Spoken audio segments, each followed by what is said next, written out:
Apostle, hello. Thanks for stopping by, man.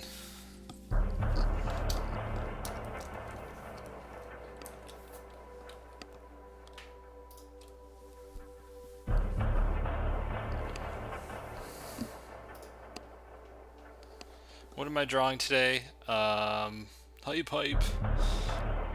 Thanks for coming in. Poppy. What am I doing today? Well, I've got a lot of thumbnails that need painting. You know, honestly, there's a lot of thumbnails that need work. This was something I was working on last night, but I want to take a break from it and work on something else. It was that thumbnail. And I've been recording it, so I'll probably have video process for that. A video process with commentary, all that stuff. So I'm just working through it step by step, and then, we'll finish it sometime this week in the video. So I'll put that away.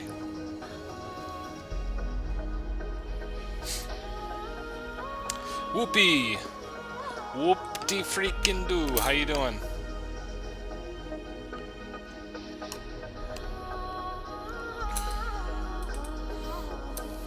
Happy Sunday, everybody. Well, I got a bunch of thumbnails. Here's a bunch of them. I was kind of deciding which one I wanted to do. My head is blocking this one, but that's fine. It's also over here. And I'm thinking it's going to be one of these two. Ren, how you doing? So, I guess I'll leave it up to you guys. We'll do vote number 1 or vote number 2. Now I'll just close these out because I don't think I'm going to do these today. Some other day. I'm really excited about this one, but I'm going to use a lot of my brain for that one. Plus, I want to figure out the design of these creatures because I want to be the same creatures that are here. So we'll close this out. This is a fun thumbnail I did a while ago. Very simple design. Something I could have fun doing in another stream. All right. Looks pretty much like 2.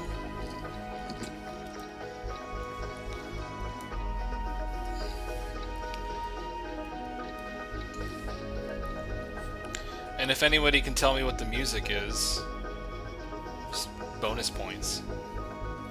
Alright, we've got, looks like number 2's in the lead here. Still not that many people coming in the chat, but 2. Alright, that's number 2. Oh, yeah, I wanted to work out the design of these. Do you guys ever see the Dark Crystal? I wanted to do something with land striders. Some sort of like Roger Dean style desert and land striders. I think that would be fun. Alright, we'll go with number 2. Everyone says number 2. Let me save this one out.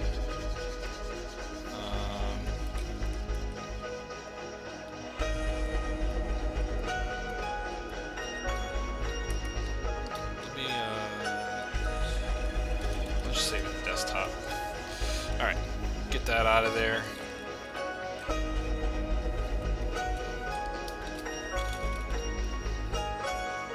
Let's save this one out. Call it...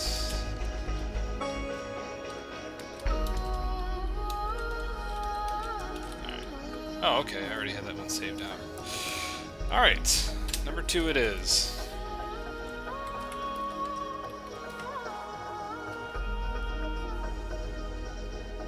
Yeah, number 2's got more scale. I just kind of liked... I had an idea for the mood of the first one. Like, I have this reference image that I was going to try to mimic the lighting of it a little bit. Where did that go?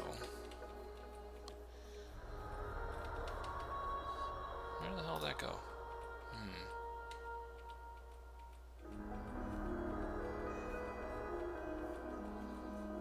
I don't know where it went. Oh, it's probably over here. Yeah, it was this. I wanted to kind of mimic this mood and lighting for that other one. But you guys went with number 2, so we'll do that. I kind of will want to mimic the same mood and lighting of that as well, but maybe a little different. I haven't made up my mind yet.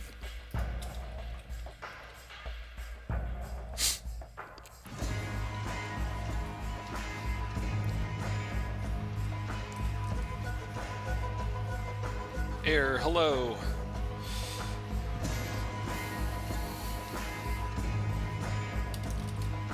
Alright. I do want to key off some sort of reference, but I might... not sure.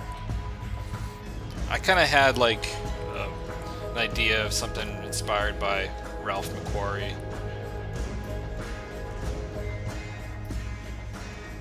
Shanini, hello. Yeah, that's exactly what it is. It's like scavengers in the desert. First things first, this is a flat layer.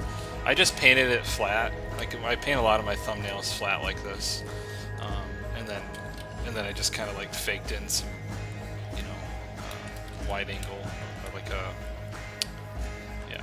widescreen cinematic look to it. So this is typically now how I separate things. Just use the wand tool, and I'll start selecting different things. How should I do this? Let me do the background first. Then I'll select this back wall, whatever this is,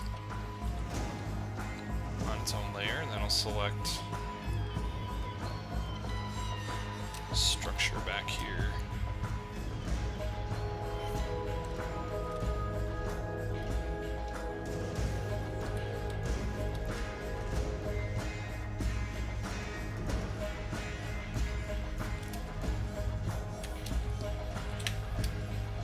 Then I'll select the ground. It'll be on its own layer. And this particular building.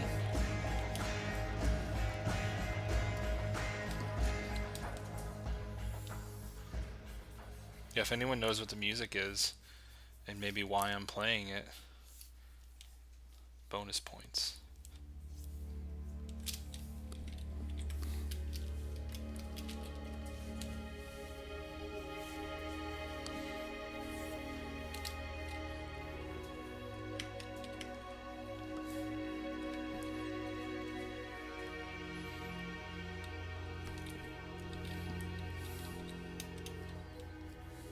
These little blob guys.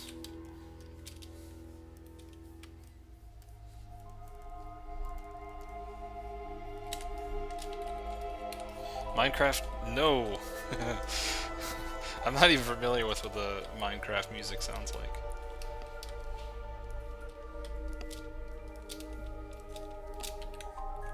Yes, that's right, Darksiders. It's a Jesper Kid. It's his soundtrack to Darksiders 2. And I'm super excited for Darksiders 3. That's why I'm playing it.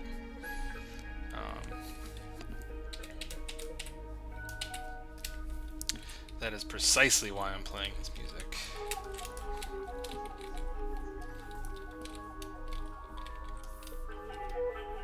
I'll get my crop bars on a separate layer as well. This is just doing some housekeeping work here. So this will be my background layer. So I can just eviscerate all this stuff. Next is my back wall.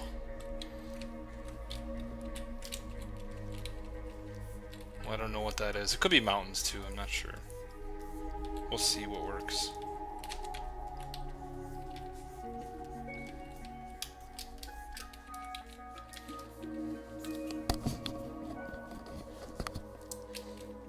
But yeah, you're right.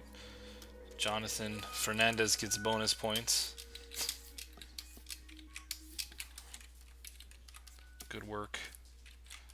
It's a great soundtrack. I really like Darksiders.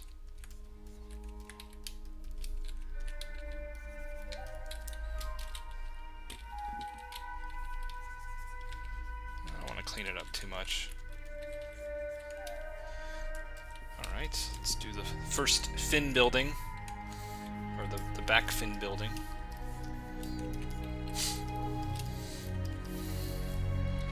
That's good enough. And we'll go to foreground building.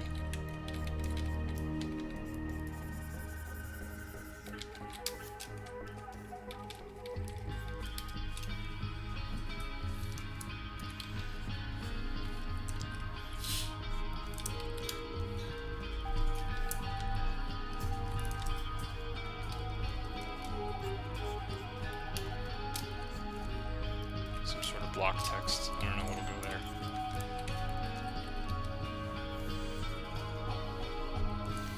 My little characters.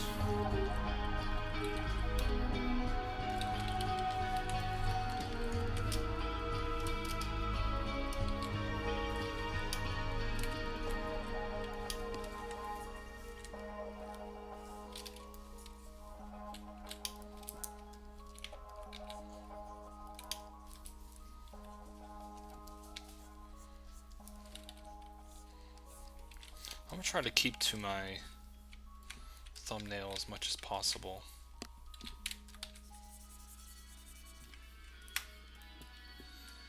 Because the design was basic, but I liked it. For some reason my ground is gone, so let me bring that back.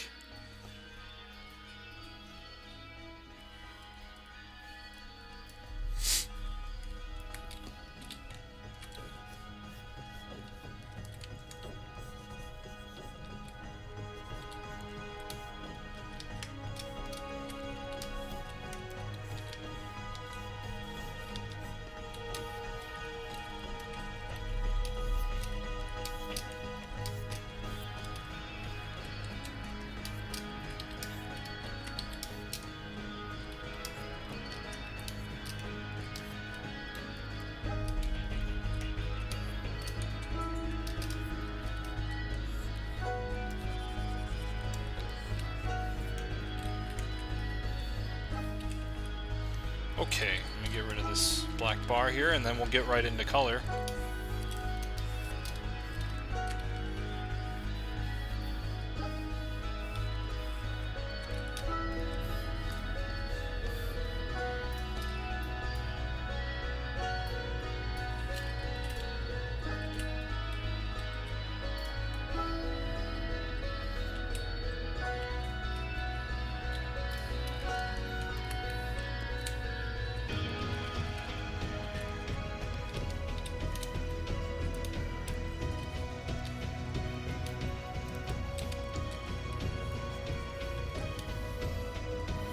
I'm going to get rid of the black bars for now, just so I can use the whole space.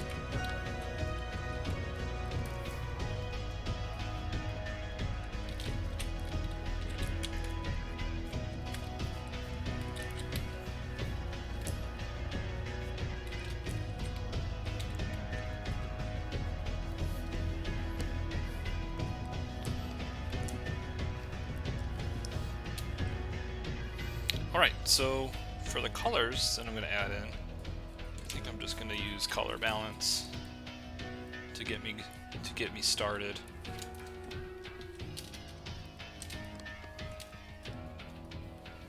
Kyle, hello. Why are you so happy today?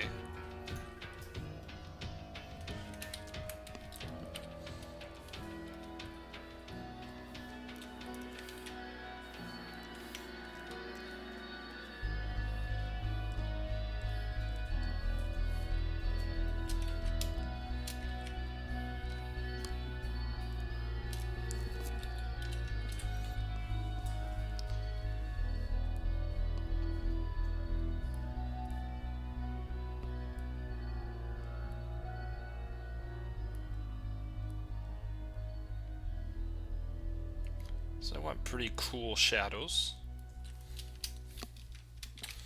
Let me inverse the selection, and then I'll color balance the lit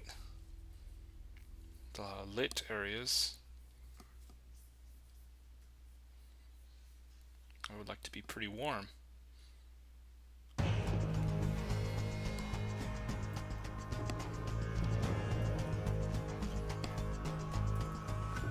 Oh, nice. You got a job so you can work on a portfolio. That sounds awesome.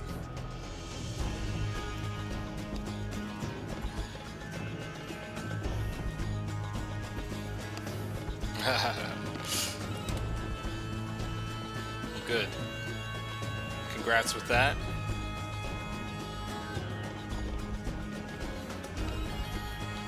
You can make a kick-ass portfolio now.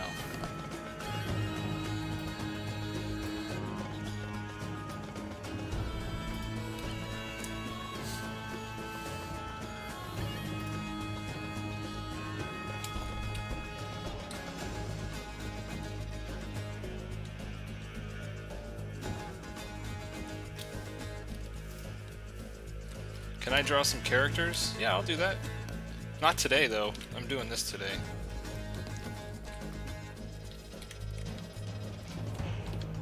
Sure, I love doing characters.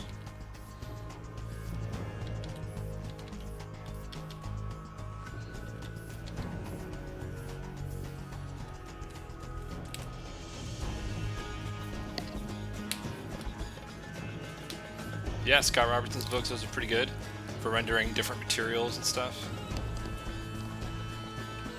Yeah, he's good for that.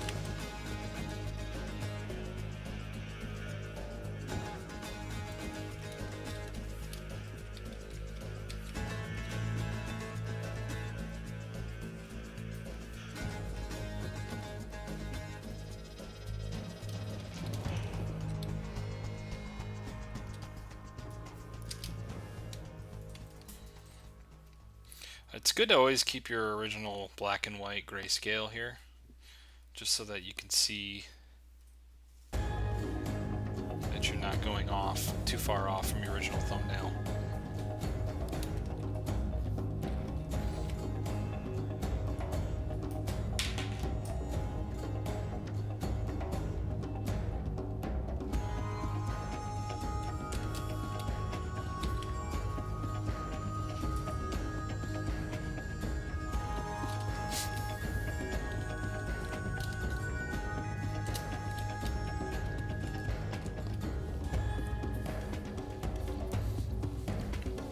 Yeah, good luck with that art center. That sounds fun.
Frantic. Thank you. Am I a lector? Teacher, I'm assuming? Yeah, I taught for about 5 or 6 years or so, and I recently stopped teaching so that I can do things like this, streaming, right?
Alright, I might get into some photos here. See what we can get out of a photo. But, am I happy with the palette yet? I don't know. I know I want to work in some gradients here.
Oh yeah, you can't find any good teachers in the Czech Republic. Well, you know, there's a bunch of online schools that you could take. If you don't have any teachers near you.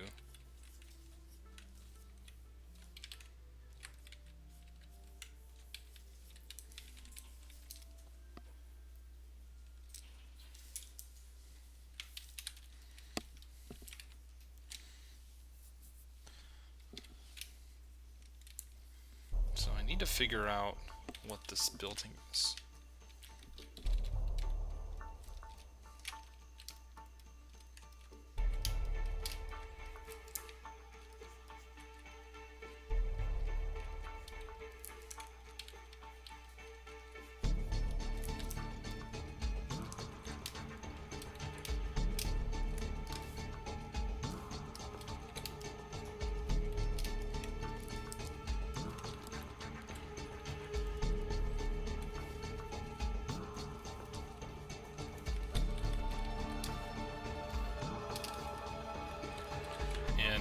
destroy it a little bit. It's too perfect.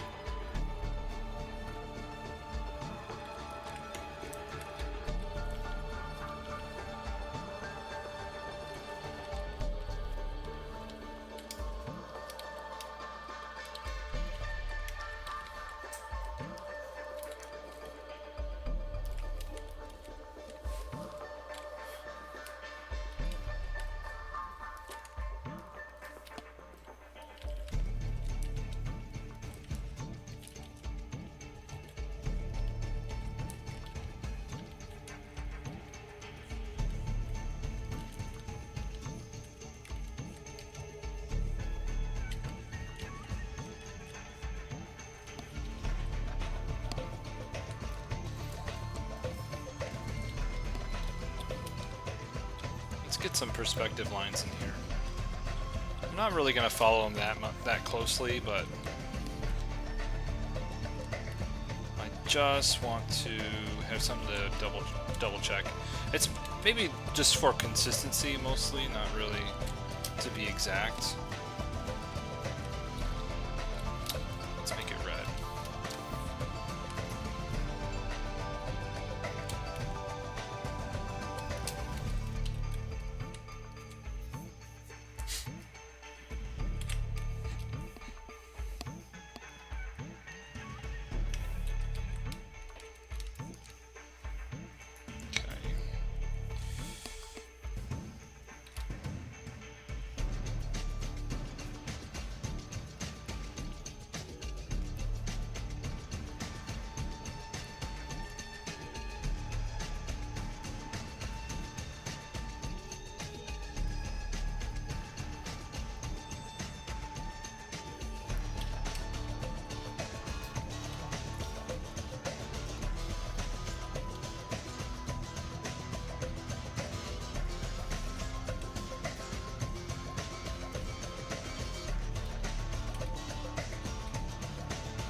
Stella, hi.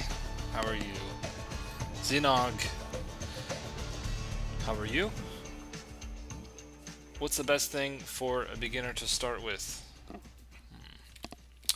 Paint from photo reference. I mean, how much of a beginner are you talking about? Like, you just started using Photoshop to paint? Then I would find some photographs and try to just get used to the medium. If you're just starting off, right? I don't know if these adjustments are too aggressive.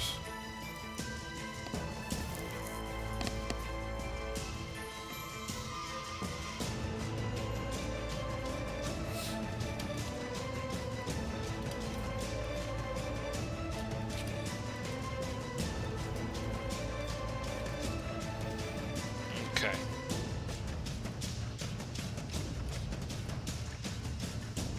I'm going to apply them to each layer. They're pretty small. It's a pretty small adjustment, but whatever. Let's get this thing going.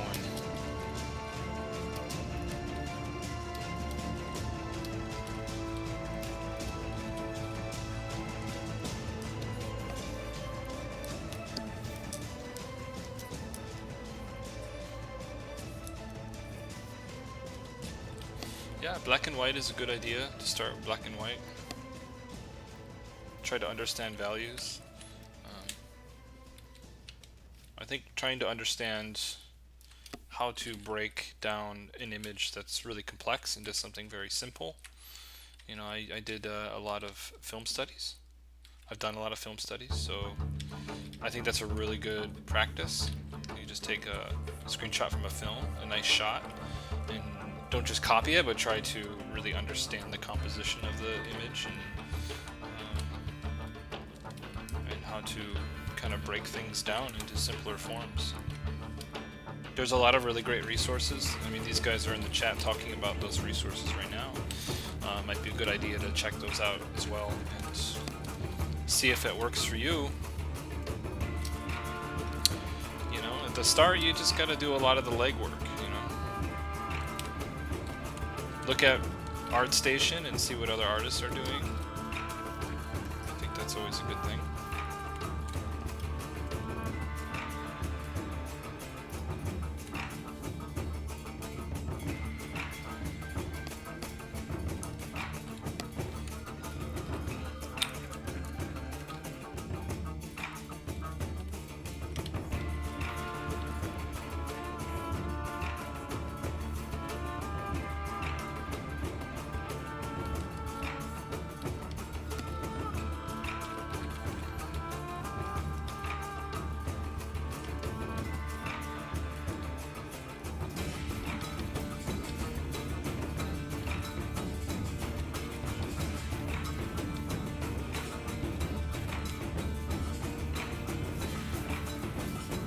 Yeah, no problem. Good luck.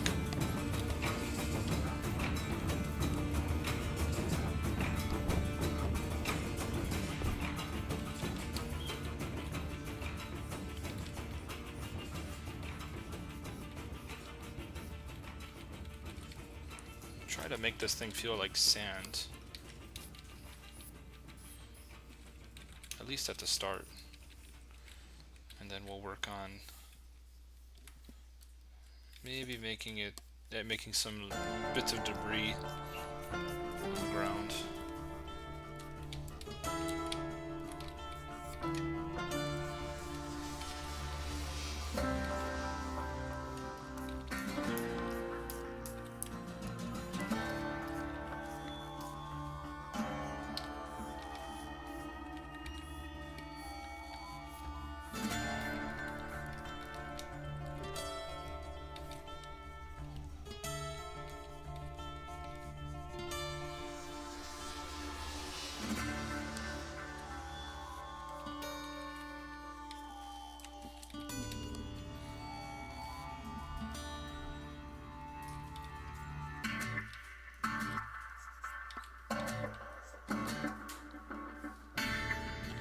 Some bits of debris.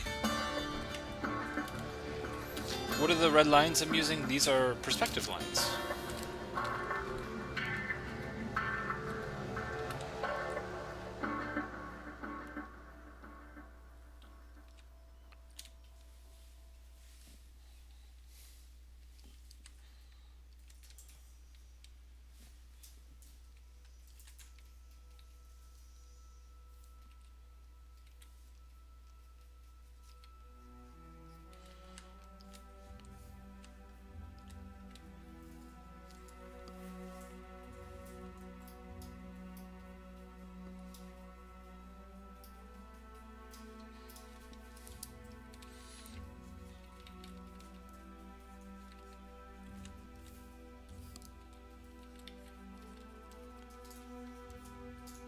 So if I put down a really desaturated gray along with these cool blue shadows, it's going to make the desaturated gray look very warm, almost red.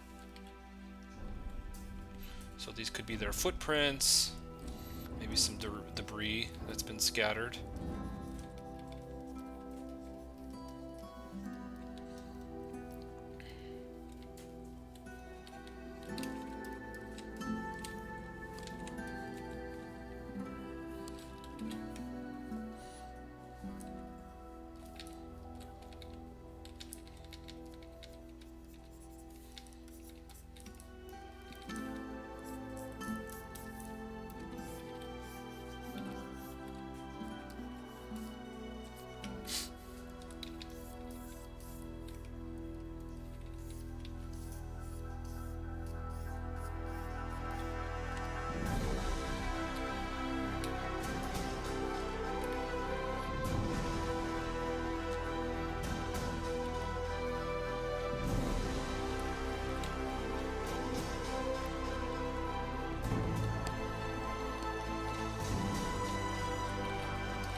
Yes, drawing from life, painting from life, that's very good way to start. You know, if you don't mind stepping away from the computer and actually learning something like wash or watercolor, I think that'd be very useful. It would help really inform your decisions as a digital painter.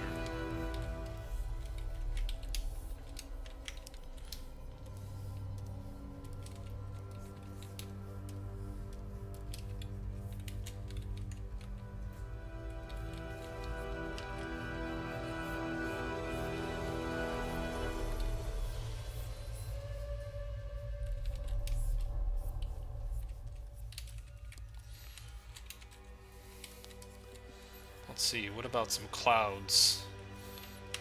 I don't want to overdo it. I always overdo it at the start. But at least I can then bring it back. Let's go really warm clouds. Let's try that. Let's see how that feels. That's a bit warm.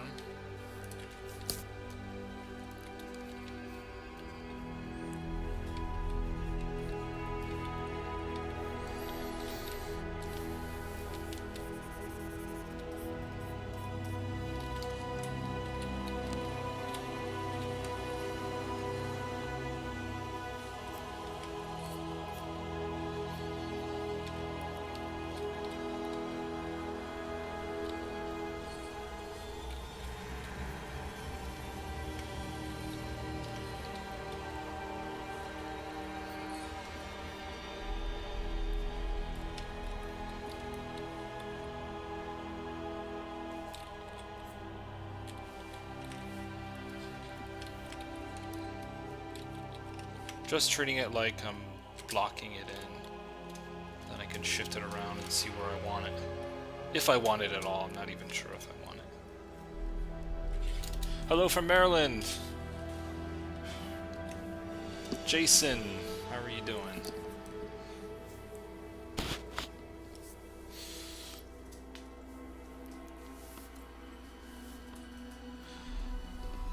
Well, Frantisek.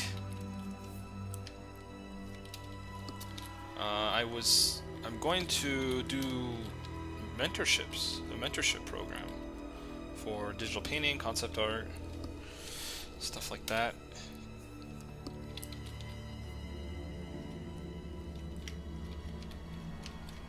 If you're interested, you should send me an email. So I'm looking at portfolios now. I guess I've never made a formal announcement about that, but I will be starting some mentorships. Not many to start. That's why if you send a portfolio to me, I can have a look, and we'll see if we can get you in. I think I've got one fully accepted and ready, and then a few others that we'll see. But I want to get some more portfolios just to see where people are at, and it would be like a fully one-on-one mentorship sort of deal where we meet every week for 8 weeks, and yeah, it won't be a one-size-fits-all kind of class. It'll be individual assignments for individual people, so that way that's for some reason, you know, that's why I'm not doing too many people at once, just because it is very one-on-one, you know. So if you're interested,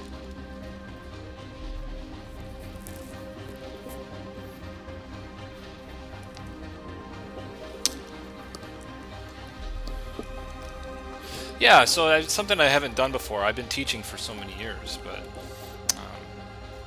I just think like sometimes one-size-fits-all classes don't really work for people. There's specific things that they need to work on, and I think more of like a mentorship one-on-one thing is a better idea. It's kind of for those. I kind of want to gear towards people who have a pretty strong knowledge already in Photoshop and digital painting. They just need that little bit of polish in their portfolio, just that little extra step to, you know, make their work look really professional and hopefully get a job, right? So it's a lot of focus on reinforcing the fundamentals and stuff like that. So yeah.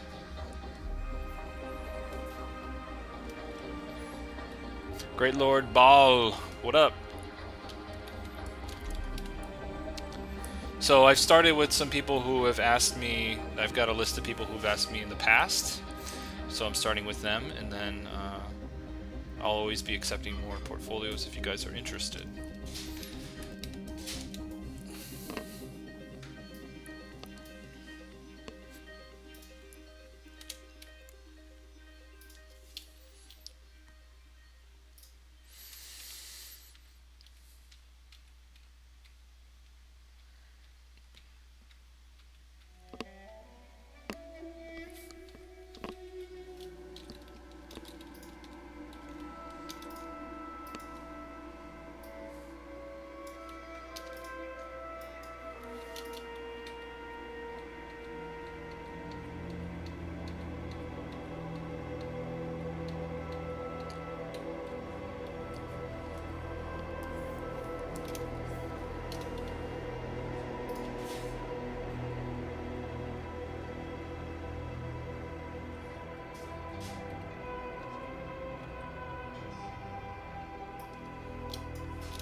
Yes, Kyle. Yeah, go ahead and send me an email.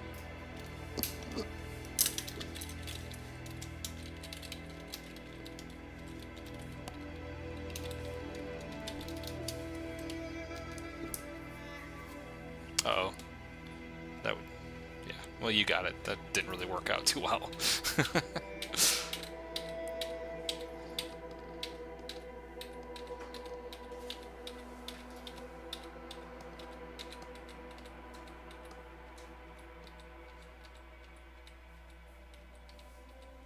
Just seeing if there's any photos that might help me here.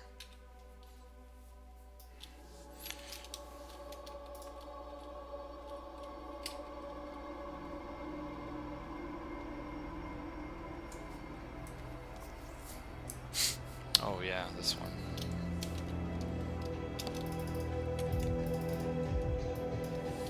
I think that's probably pretty good.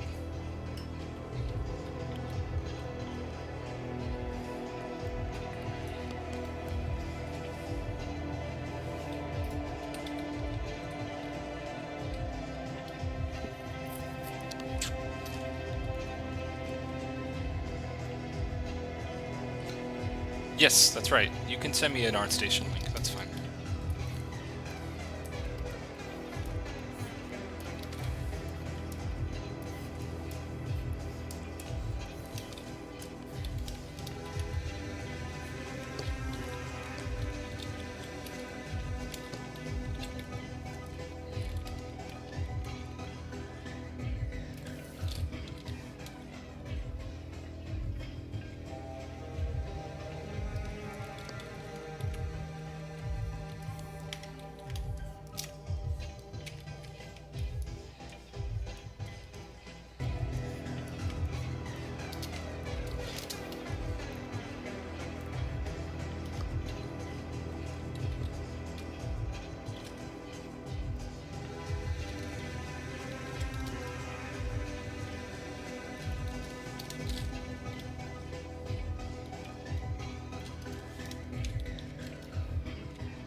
So I'm just stealing some little bits here and there, just to kind of get, not really as a means to an end, but more as just a way to get me thinking about different shapes.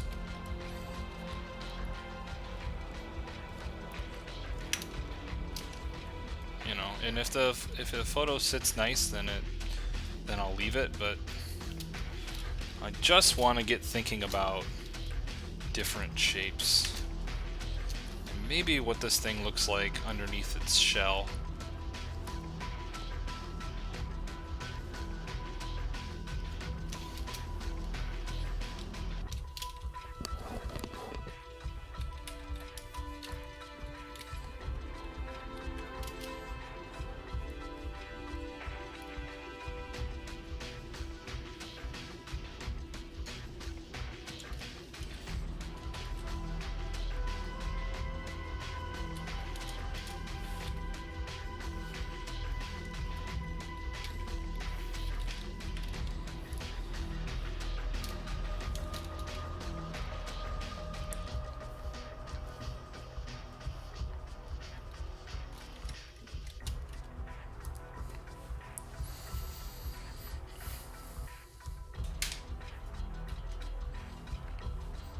Yeah, you guys should post links to your work on here so everyone else can look at it if you want.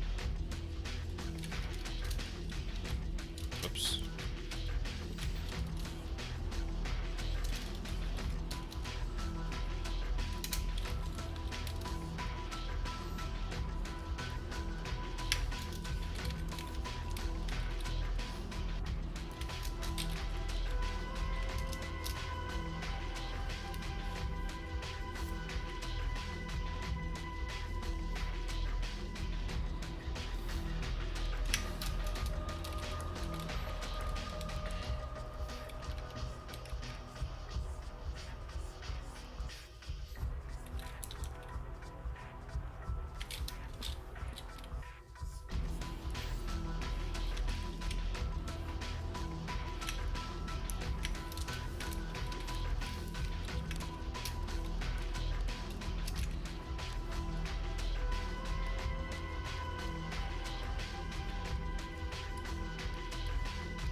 So this is what I do for work a lot.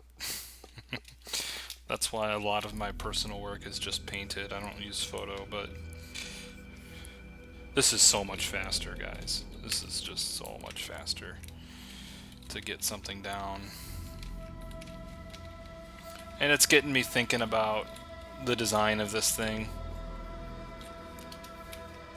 which is nice. Some happy accidents will occur. And I'm thinking of like almost like a protruding structure.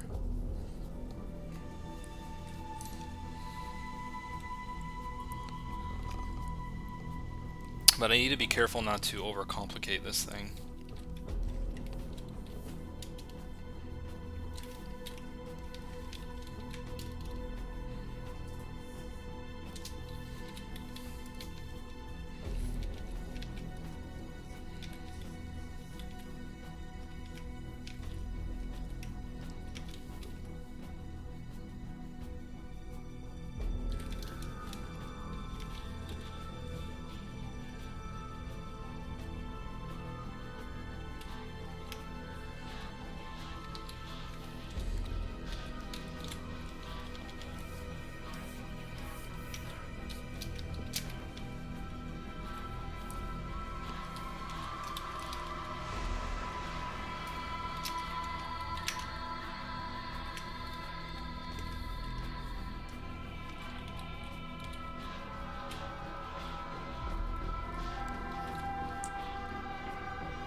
When I use photos, oh, sorry, Apostle, I didn't see your comment.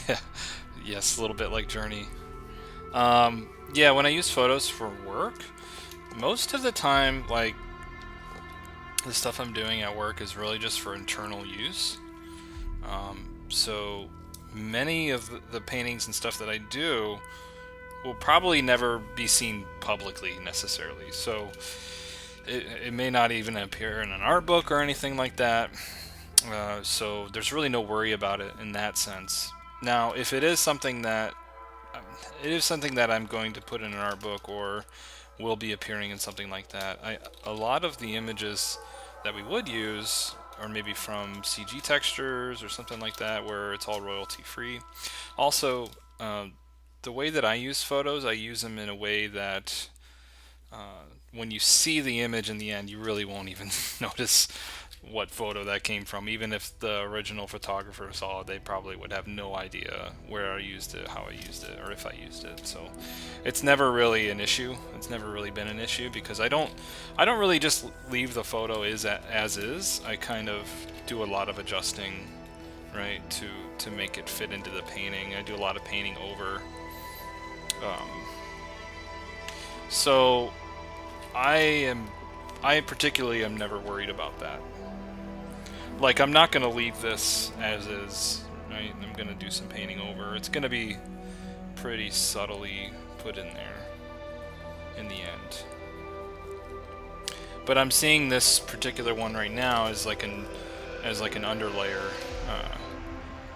Like, parts of this thing is going to be chewed away or eroded away, and then this is what's seen underneath.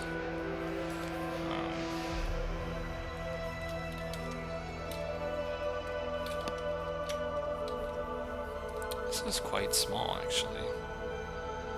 I thought I had a higher res version of this image.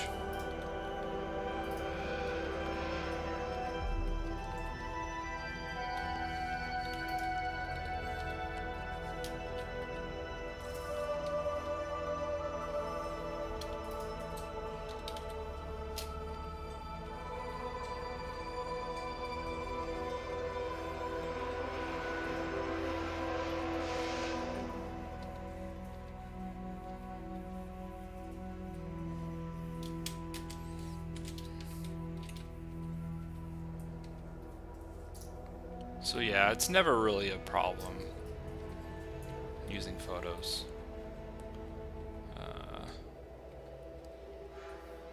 There's been times where if I'm doing a marketing image and I use a photo, it's just so painted over, so covered up, that it's just like no one will ever notice that.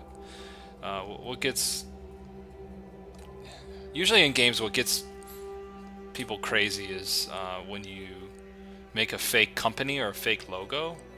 That's when, you know, the legal team, usually at a big publisher, will get a little crazy because then they have to license everything.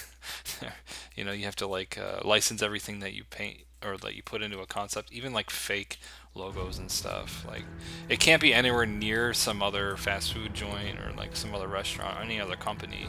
It's got to be like completely new, completely original, and then they have to market that, or they have to license it. So like with Call of Duty, you know, the Burger Town, the guys at my studio created Burger Town, right? Burger Town is like a funny made-up thing in Call of Duty, but they have to get an original license for every Call of Duty that features Burger Town in there. And it was a nightmare to like make the logo and everything for it because it was always so close to something else that they were just afraid to use it. So yeah, that's funny.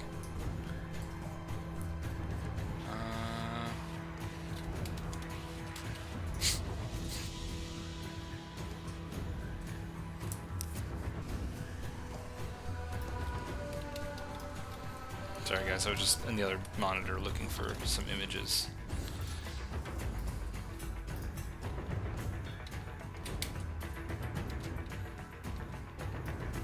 I don't like to use a whole lot of different images.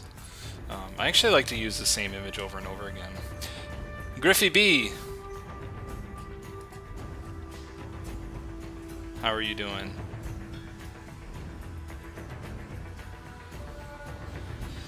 Well, yeah, like license-free stuff, that's cool and everything. I don't know. I just tend not to care about it, honestly.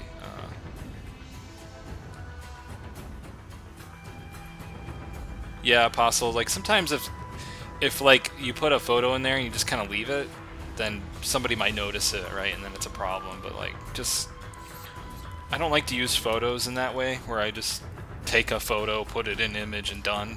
That's not really. There's nothing creative about that. There's nothing interesting about that. You've just taken a photo and put it in there. Like, that's really when it's a problem.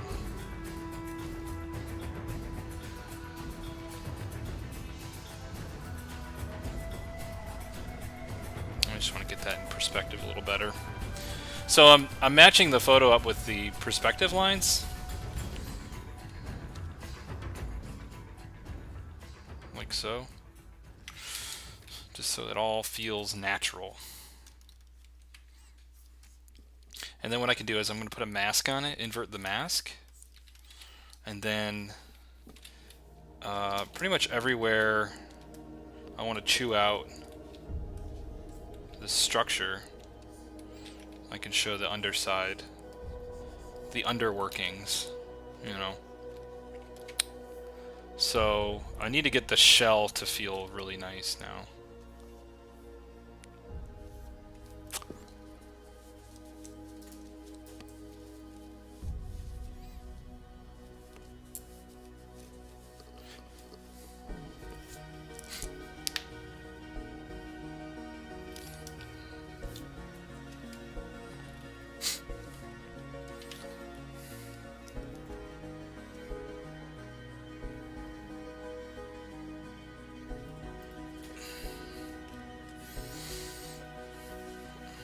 Alright, so we need to make a really cool, like, rusty shell.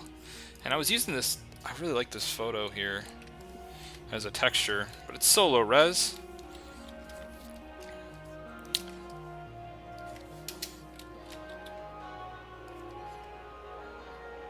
So, I need to figure out a way to make this thing work. Sometimes I could fight with the photo a little while just to kind of get it to where I want it to be.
And I'll probably mess with this photo a little while and then just ditch it and try something else.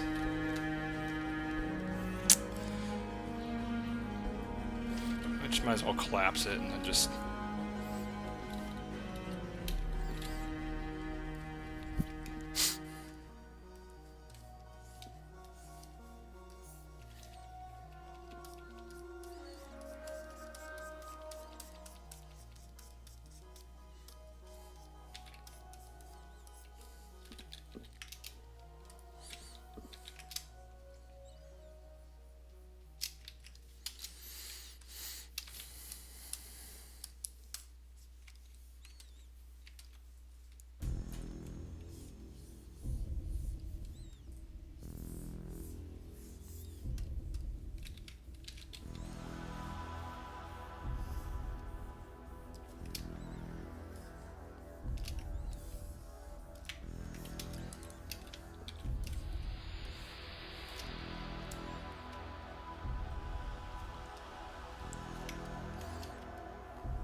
Did I start this today? Yes. Well, I had a little quick thumbnail that I'm working from that I did a little while back.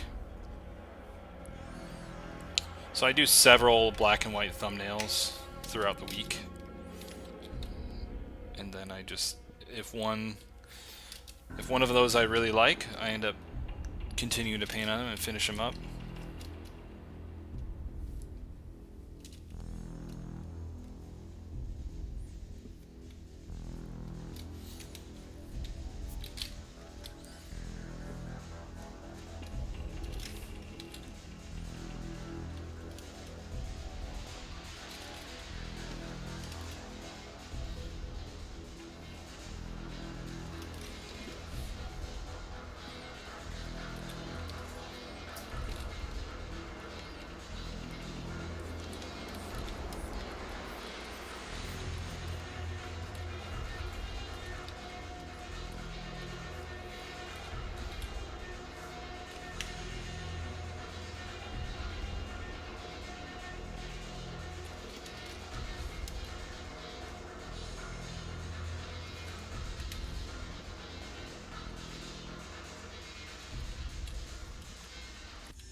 Tim Lotion.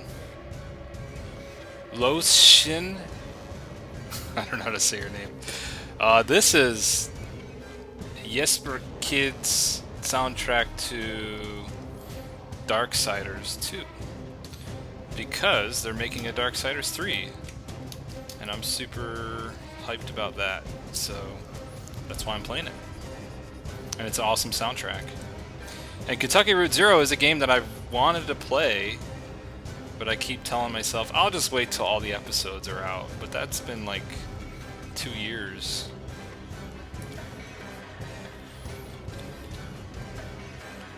Alright, let's use some custom shapes.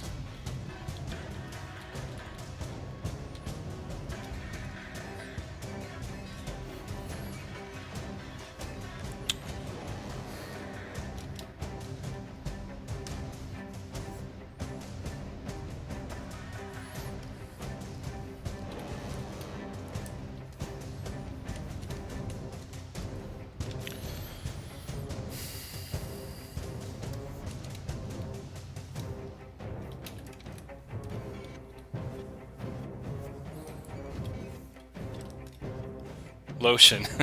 Okay, I was just making sure I said that right.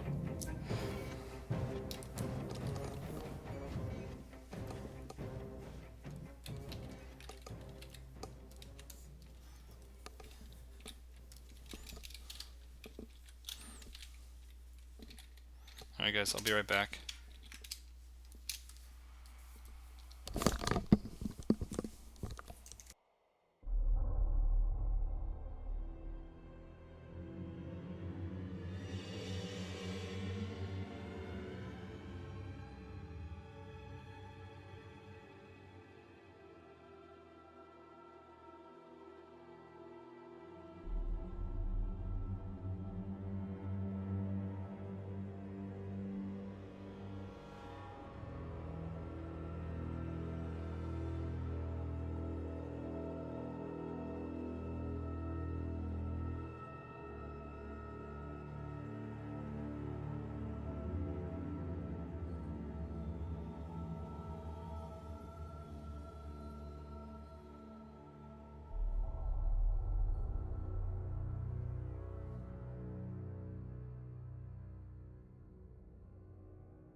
Alright.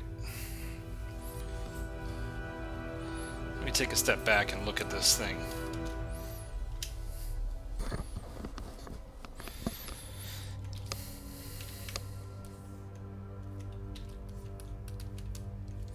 Justin, thanks for stopping by.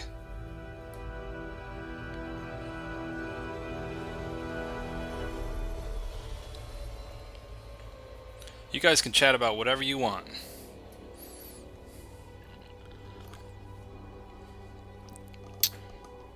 Alright guys, I need to assess this thing, see what's going on.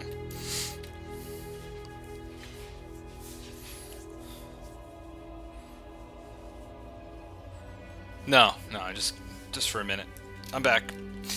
Alright, let's assess this thing. Sometimes I need to take a breather and just figure out what's going on here. Make sure I'm not going crazy on something. So, I like this. I like the way that looks and feels. Not too happy about this rust texture just yet. Design-wise, what I want to do and what I should do is keep detail away from this area. I don't want detail there. So I should probably move a lot of this stuff over to like right here. Alright, and try to get like a diagonal design, like some diagonals built in from here maybe to that piece, and then some diagonals, or just some lines to go this way, and then some little bits of destruction up here, another focal point right there, and then maybe clouds can bring us back around so that we have a nice circular design. But I need to get rid of some of this detail here. This detail in the middle is just not working. Alright, so that's what I was thinking. I was thinking aloud. Because as I'm like putting photos in, I get carried away, and I'm just like, well, all right, what am I doing?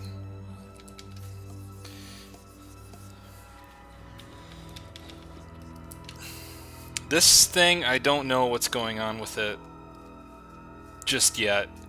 I think it's fun to have some little girders and stuff.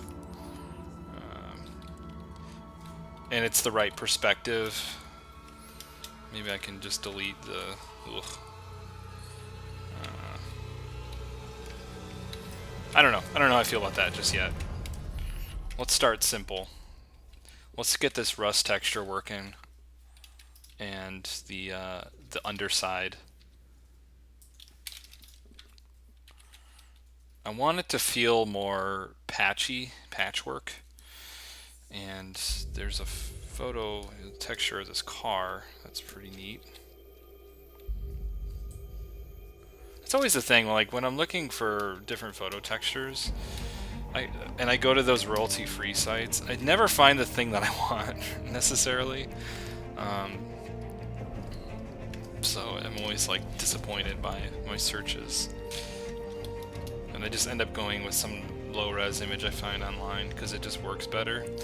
Like I care more about like what works than like what resolution the photo's at. Even if it's a lower res photo, I'll still use it because as long as it feels right, you know, as long as it feels good. Lavor, thanks for coming in.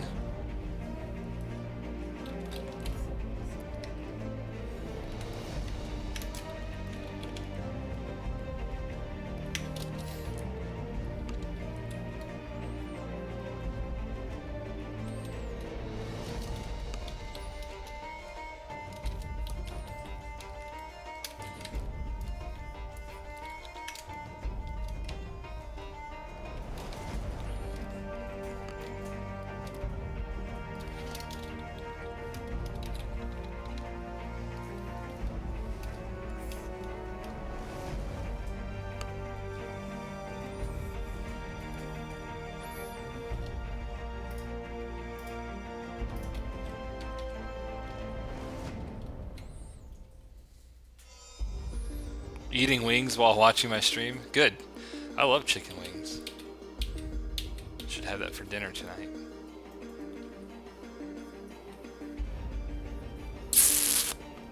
Looking at my textures.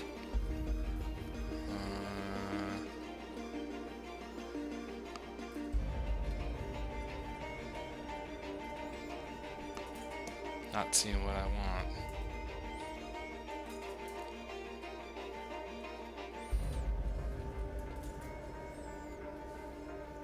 I might just go for generic rust texture and then paint it in. Maybe.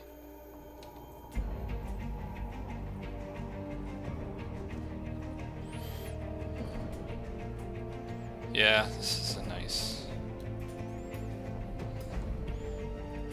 just genero rust.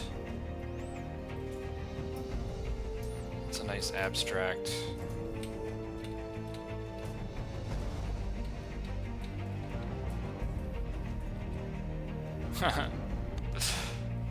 That's funny. I don't know why this is in the folder, but this it's like a little animation I did years ago. The bouncy ball. Random, I know. Ooh, this is a cool picture for another thing. I'll drag that over there.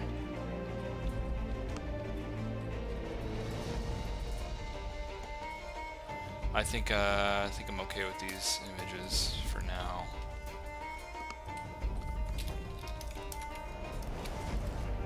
Some CG textures stuff.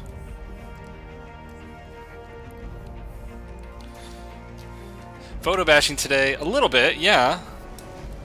I'm gonna paint over it, but you know, whatever. It is what it is.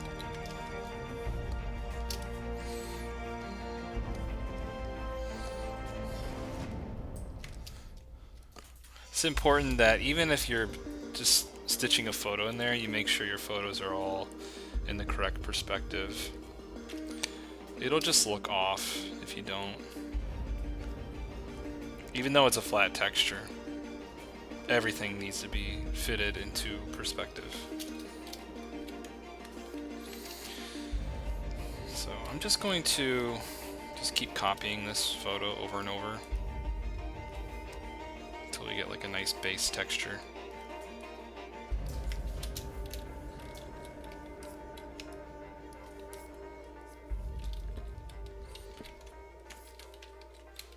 Oops. And I'll do some trickery with it.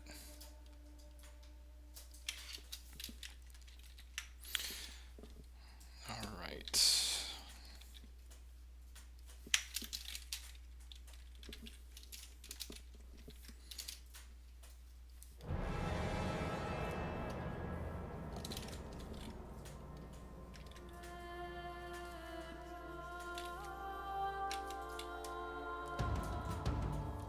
Oh no. There we go.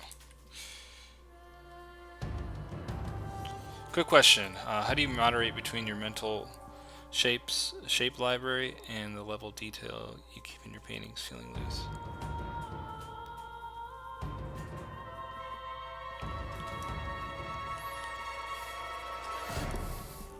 Flow Wizard, yes, these are the photos I'm looking at right now are just a collection that I have that I've had built up over the years.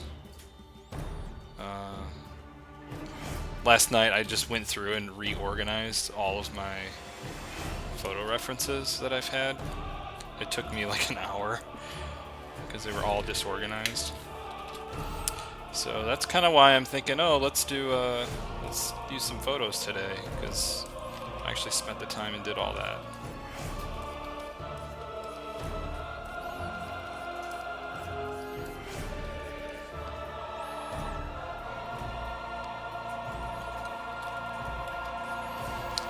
So, your question about how do I monitor between mental shape library and the level of detail keeping your paintings. Huh. Not sure I understand. Not sure I understand the question, to be honest, man. I'm sorry.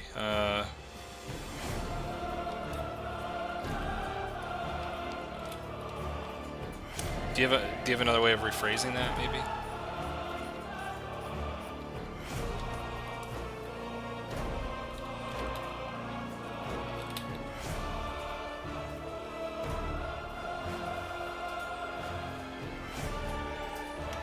It's magic.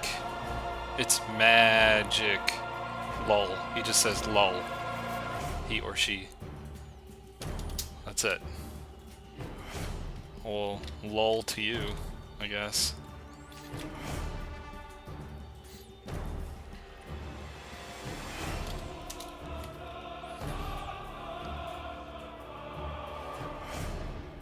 Is there a mentality?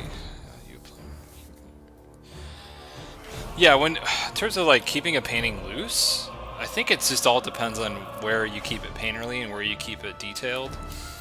So my little scribble that I did when I was reassessing the painting, I was thinking about like, well, I don't want a lot of detail in the center of the image. I would rather have that on the focal areas, like on the thirds. So that's kind of what I'm thinking about. Like I want detail places like right here. I don't want detail in the center of the image, so I think that's just kind of how I think of it, right? My focal areas, I can detail the crap out of it, and that's fine, but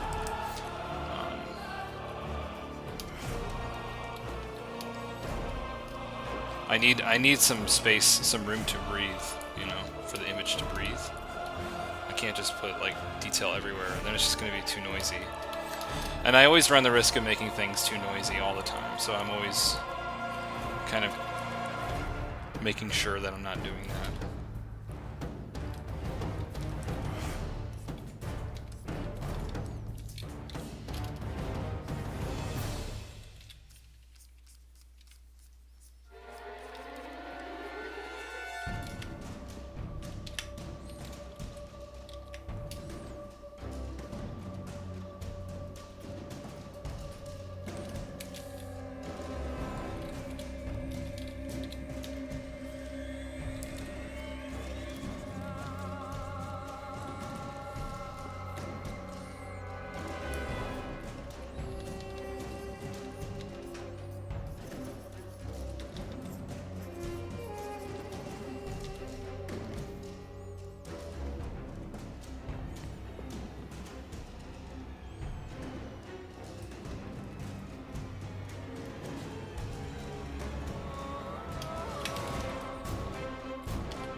Oh, the animation.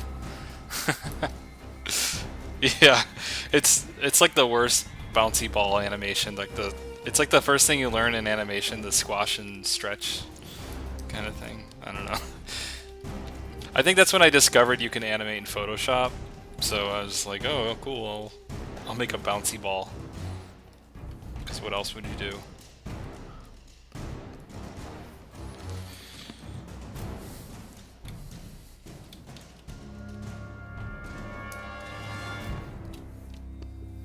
Oh yeah, no problem, man. I'm glad you like the videos.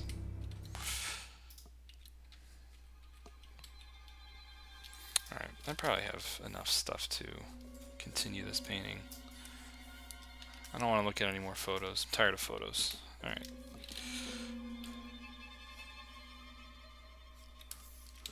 Time to get really weird with it.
How do I transition in and out between painterly and detailed areas? I think it's just some areas you detail, some areas you leave kind of loose. I'm not sure.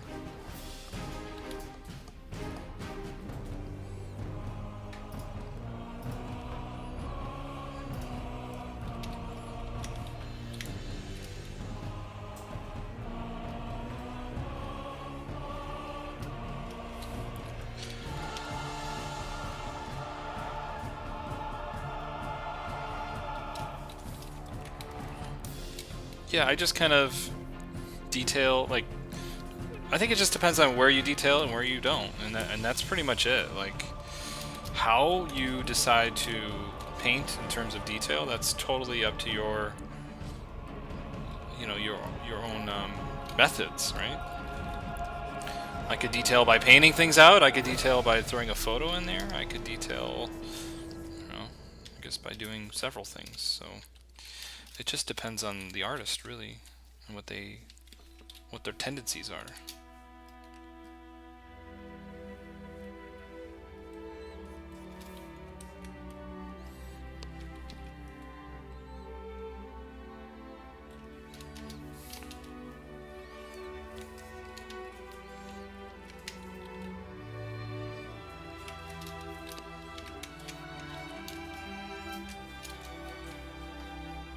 Yeah, I think my guess is you're overthinking it.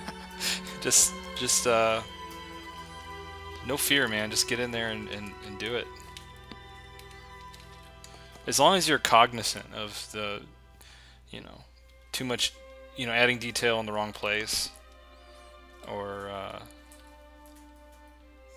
you're painterly in the wrong place. As long as you're, I think, as long as you're cognizant of that, then you'll be all right.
Yeah, Jason, that's what I was saying. It's just, yeah, it's all about where you want the detail, where you want to draw focus, where you don't want to draw focus. I mean, you could do that with detail. You can do that with contrast, like detail and no detail is a form of contrast. Like having a light value next to a dark value is a form of contrast. Having like two saturated colors sitting next to each other, or a saturated color and a desaturated color sitting next to each other, like that's a way of building contrast. I mean, there's so many different ways to draw focus if you decide to do it. It's just where you decide to do it, right?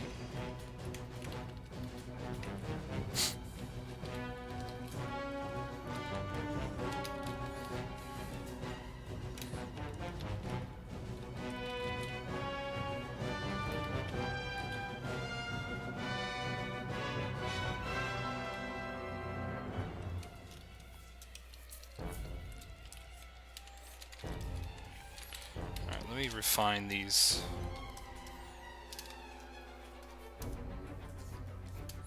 These little patches here.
Yeah, deciding where the focal points go is definitely very intentional. Yes, you really want to hit your audience over the head with, hey, look here, don't look there, look here, look at that, don't look at this, you know. And then you could even arrange your focal points so that you have a dominant, subdominant, and accent focal point. So you could say, no, really look here first, and then look here, and then look there. You can guide your audience eye very intentionally. So yeah, it is super intentional, yes. And you understand that through design and rules of composition. And just, well, I wouldn't say rules of composition, but just understanding composition in general.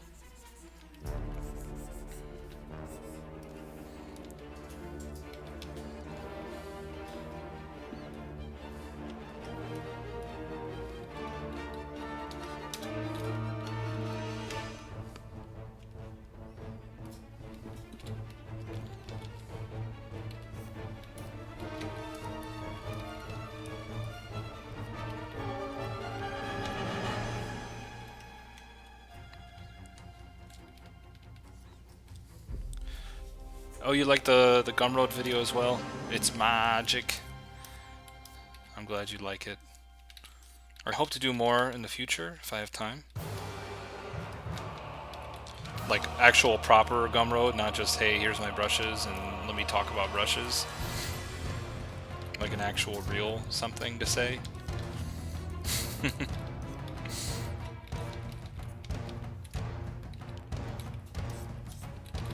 But I thought it'd be a fun, you know, free way to share my brushes. Give people something to check out.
F1 Axed, thanks for the follow.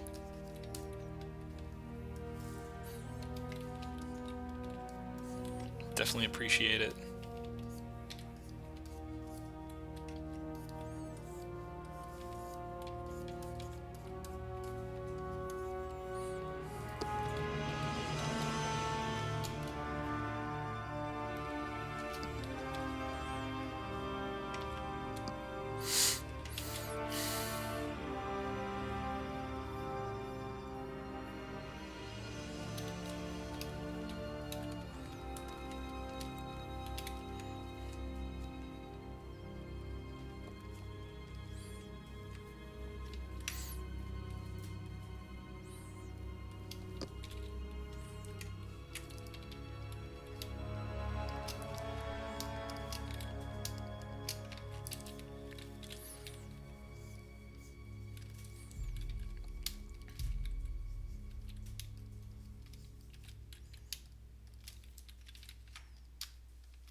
So I'm setting up some details here because they kind of sit on a focal point.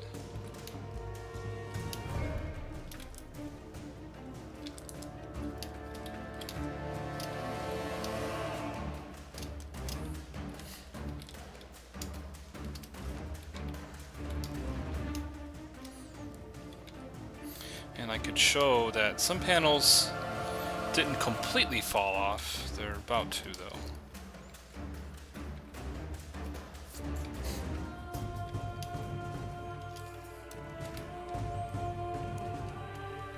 What kind of Cintiq do I have? This is a 22-inch HD.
This was not quite perfect, so just adjusting it a little bit.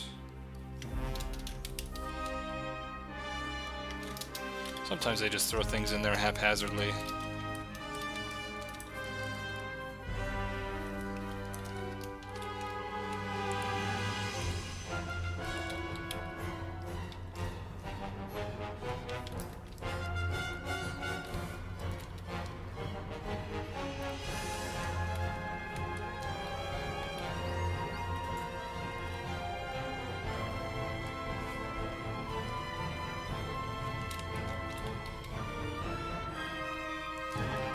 What's the music?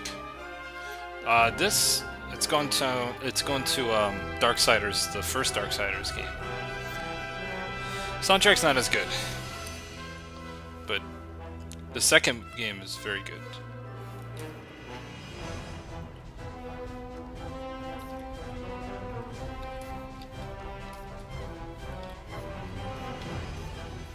Just gonna bring some light back to this.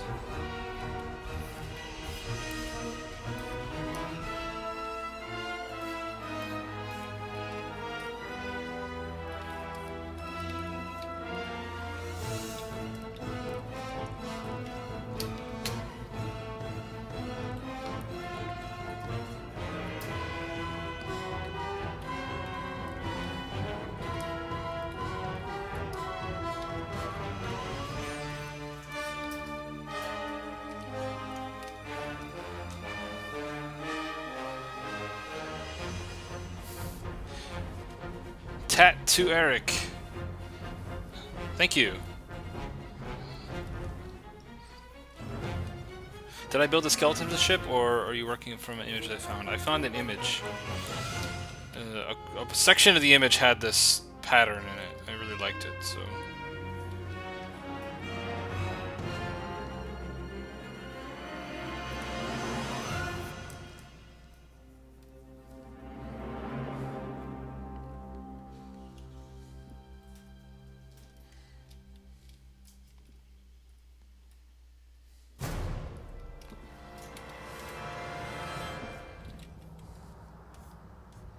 How did I lose that?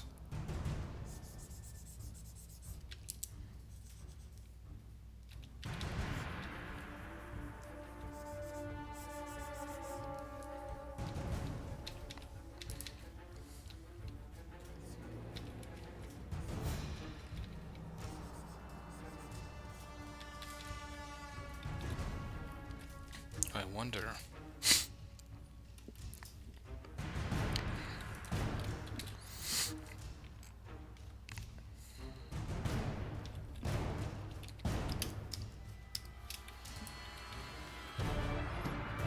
I'm going to add to this structure a little bit.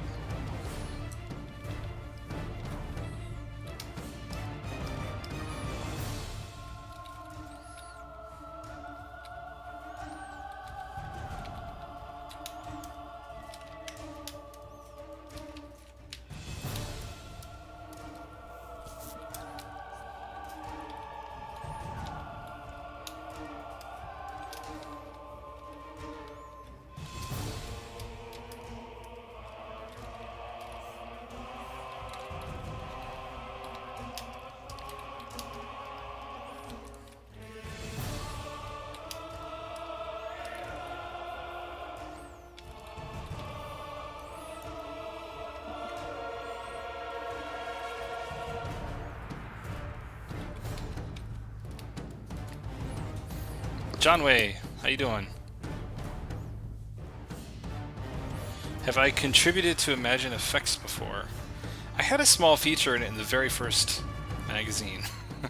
The very first issue, I remember that. Many years ago. It's like up-and-coming artist or something, I don't know. I don't think I ever saw it since then. I haven't actually thought about Imagine Effects since till now you brought it up. Do you guys go on that? Do you subscribe to that?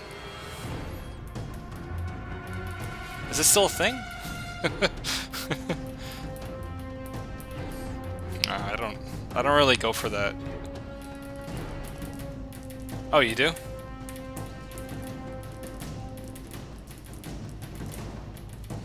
I think I was in the very first one. I'm not sure, or it was the second one. That's when I was in college. I was doing Warhammer cards. Many years ago.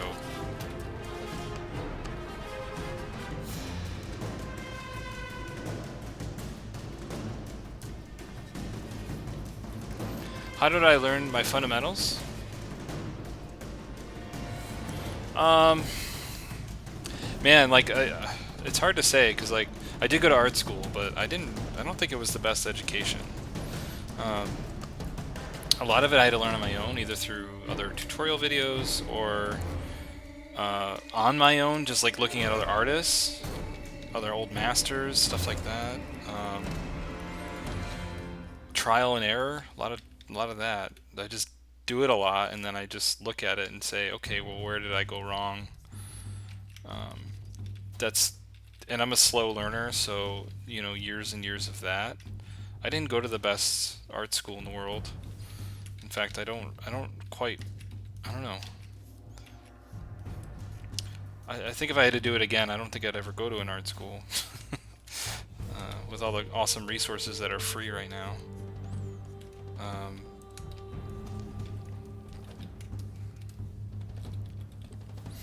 Yeah, I just don't like where art schools are at right now.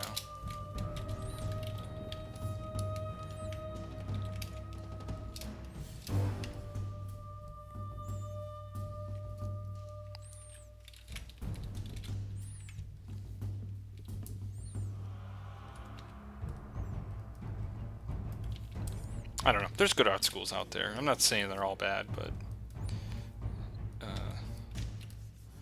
they're just so expensive, you know?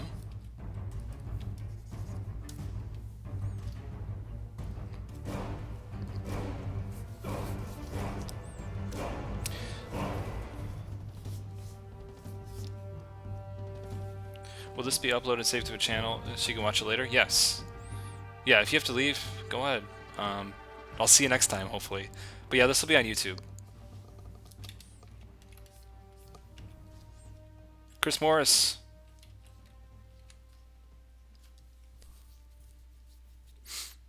Yeah, art school's good for building a community of friends. You know, I certainly did when I was in school. And that's one of the best parts of art school. Plus, like, going to college is just fun.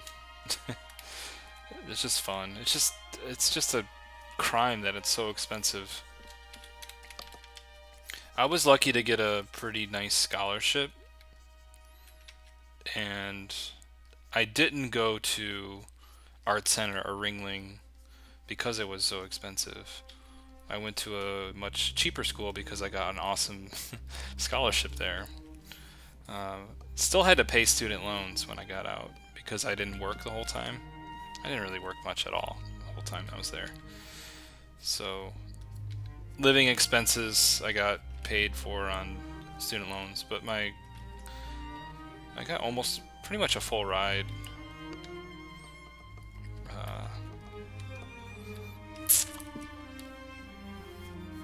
How many years have I been drawing digitally?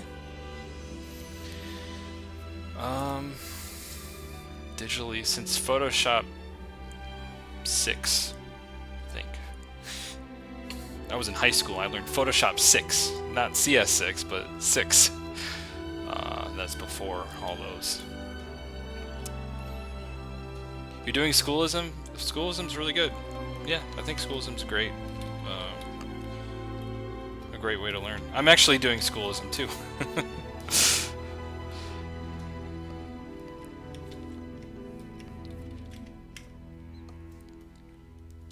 I'm actually watching schoolism videos as well.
Was there a stigma against digital mediums when I started art school?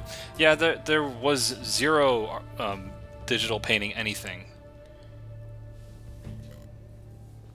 We had a digital illustration class, but the teacher had no idea.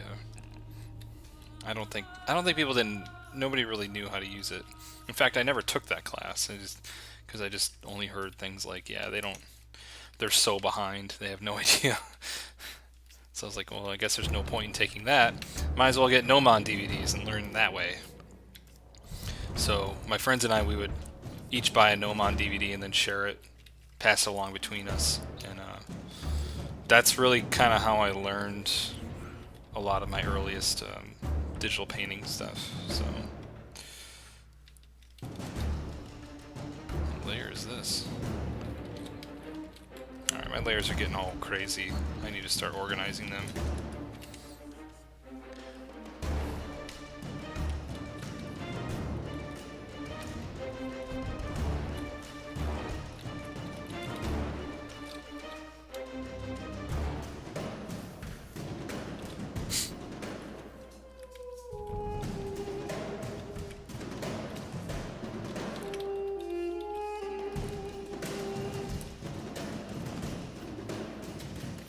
Okay.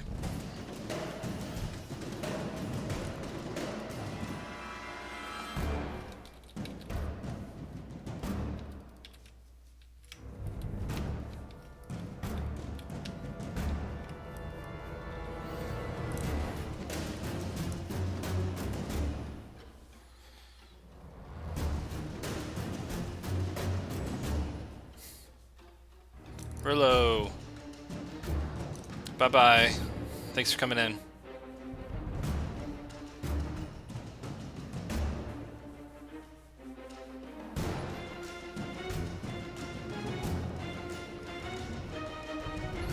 Yeah, I don't know if there was a... I don't know. I guess there may have been a stigma against digital painting at the time. I think people just didn't really understand it. Like, not many people could teach it. So it was kind of up to me to really learn it. And I did on my own. But I was in art school. I was actually just doing fine arts, so oil painting and drawing and graphite drawing and stuff like that. Like I was learning digital painting on the side, sort of, just for fun. It really wasn't. It really wasn't what I went to art school for. It just happened to be a fun thing to do on the side. And I kind of knew I wanted to do concept art and games, so it sort of worked out that way.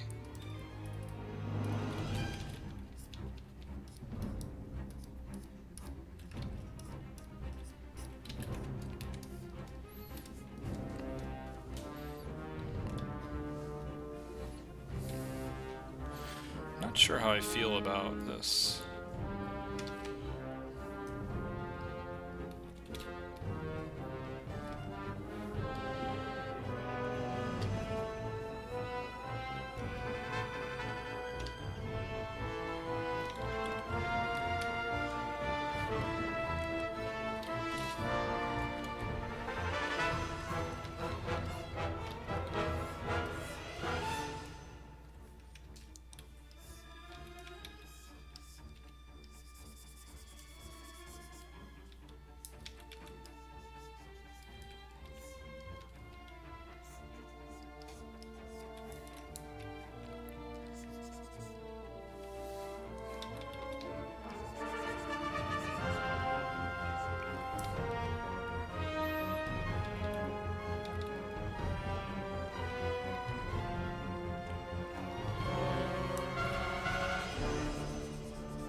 My dog's begging for attention.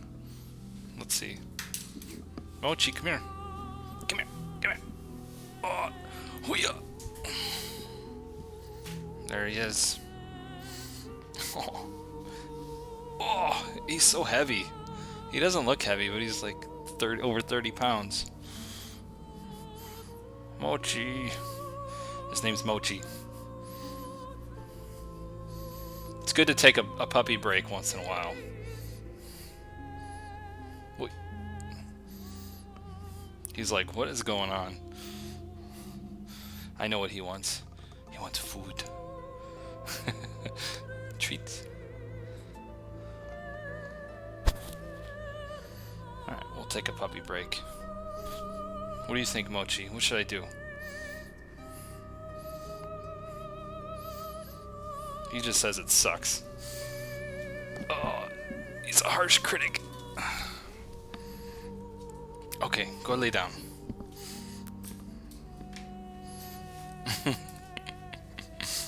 Dojis.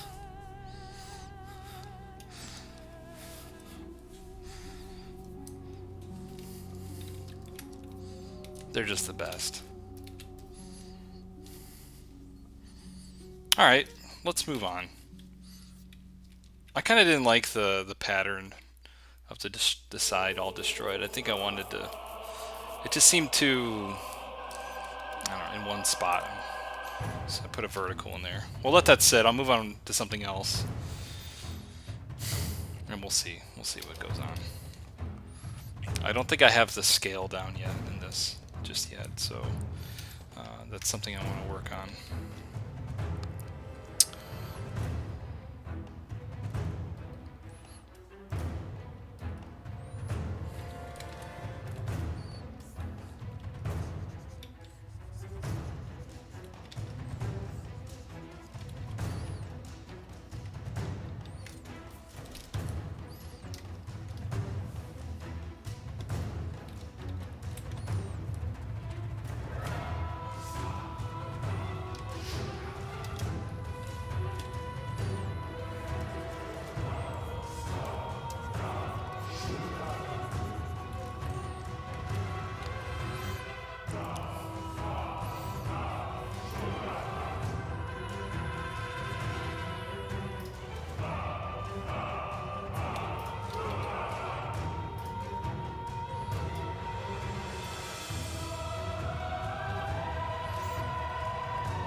I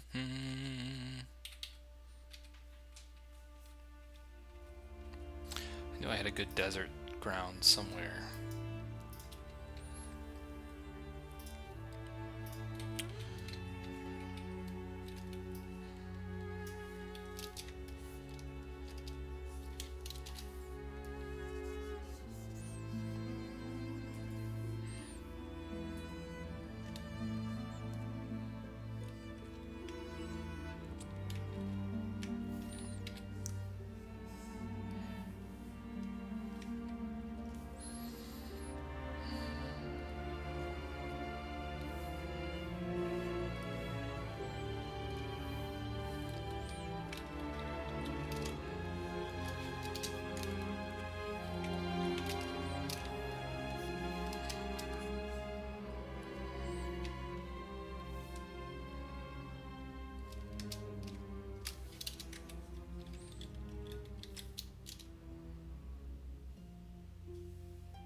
You're going to include some work from figure drawing. That's cool. It's good to see all that.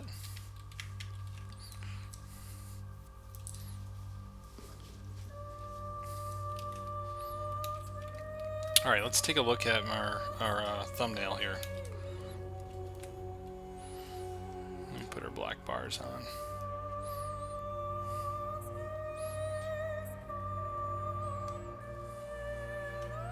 Okay, value-wise, I'm not too far off.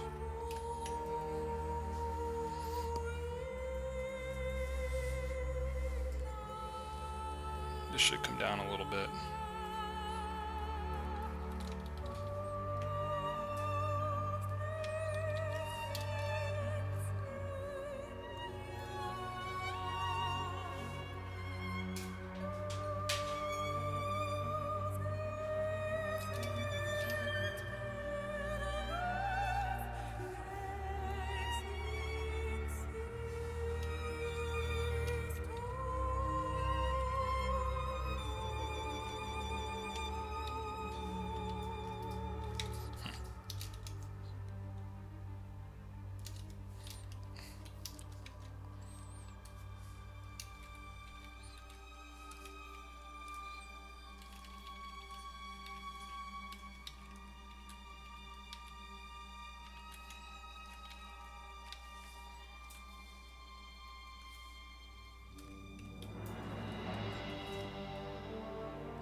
got some sloppy layers here, so I'm just going to clean this up just a wee bit. And we'll move right along.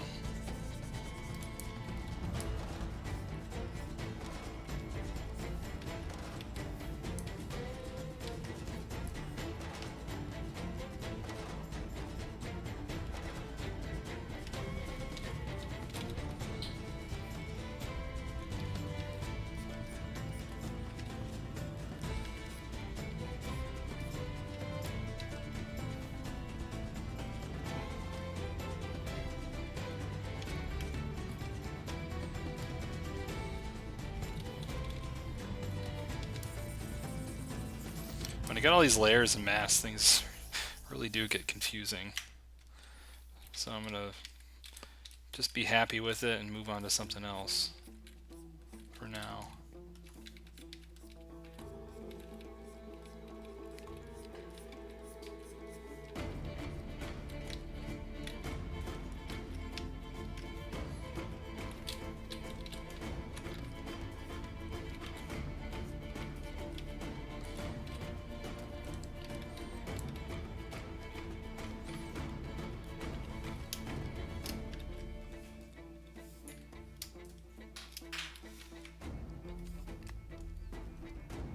This is Assassin's Creed Black Flag, this music right now.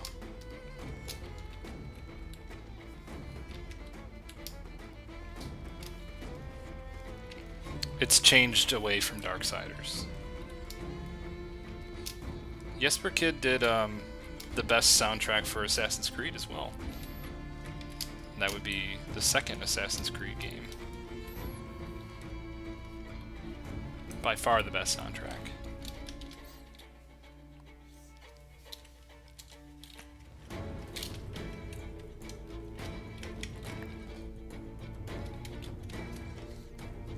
He's probably one of the best game composers.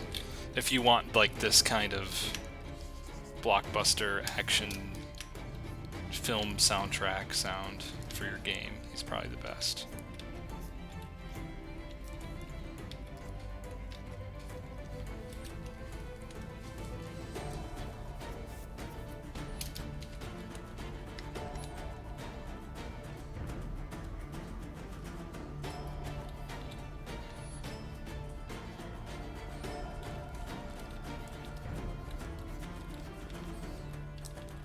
So, in terms of like brushiness, like this corner here, I can kind of keep things loose.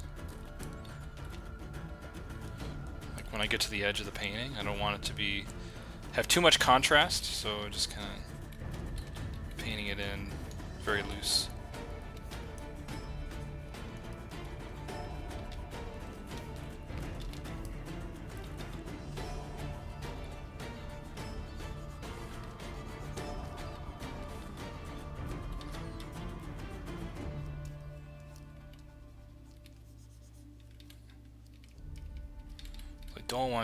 I don't want you to focus too much in certain areas.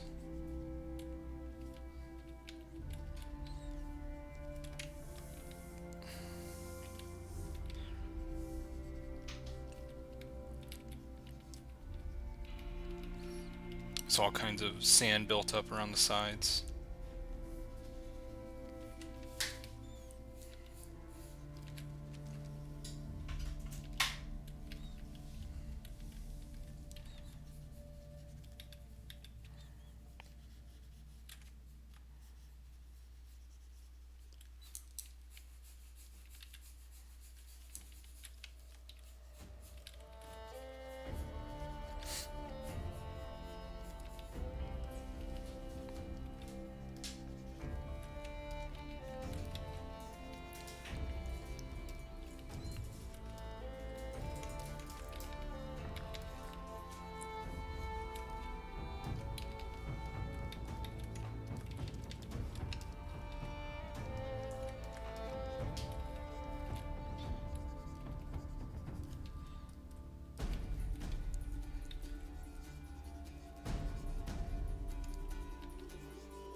Jay, hello. Thanks for coming in. Flow Wizard, see you later. Have a good day.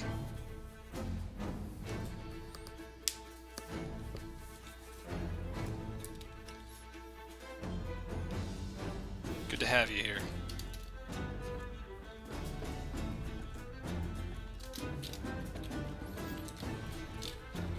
How's everyone else doing? You guys all doing artwork right now?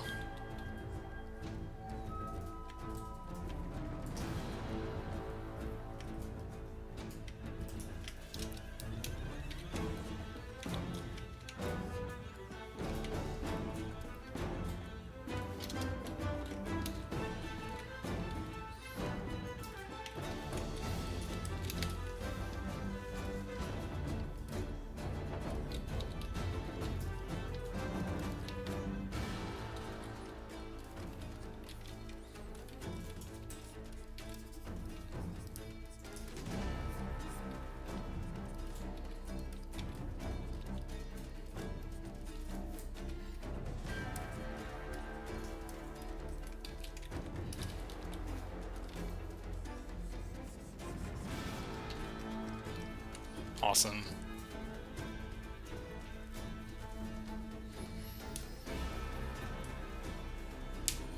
Jay, you should start painting something.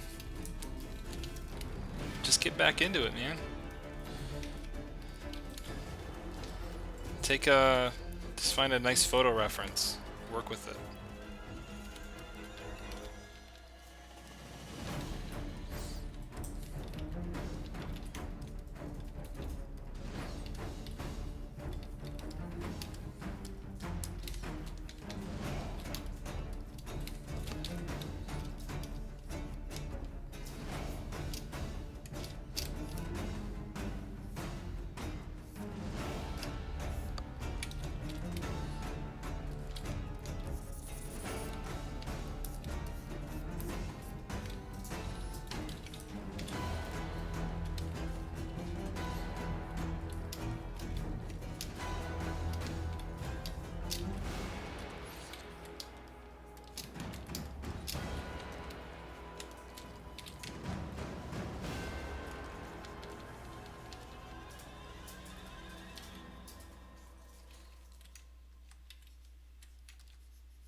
Yeah, Jason, it's good to have you here. Yeah, I usually, Sundays are much better, especially if it's earlier.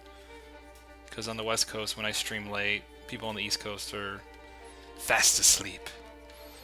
Past a lot of people's bedtime. So it's good to do one a little earlier. I'm gonna try to do streams more often. Like for me, it's something I'm getting used to because whenever I would do a live stream, like I'm just not as focused on the painting as I would be if I were just like normally painting at home. So I work a lot slower when I'm on stream. That's just because, right, I gotta focus on the chat and I want to answer you guys' questions, and sometimes I just ramble on about stuff, so I'm never really like completely focused. So, but it's good practice for me. Like I want to keep streaming, and then maybe I'll get better at focusing on the painting and answering questions. Jeepster, thanks for coming back. Thanks, I'm glad you like the rustiness.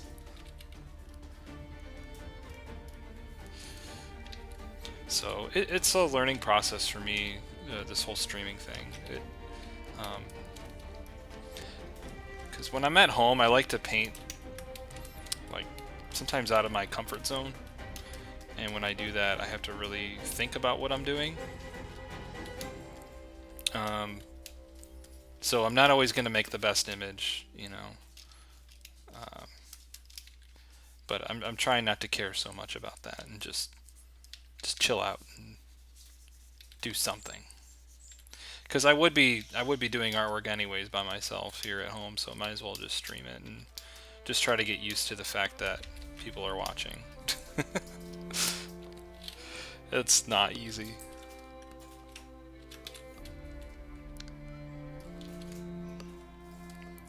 would like to get better at that.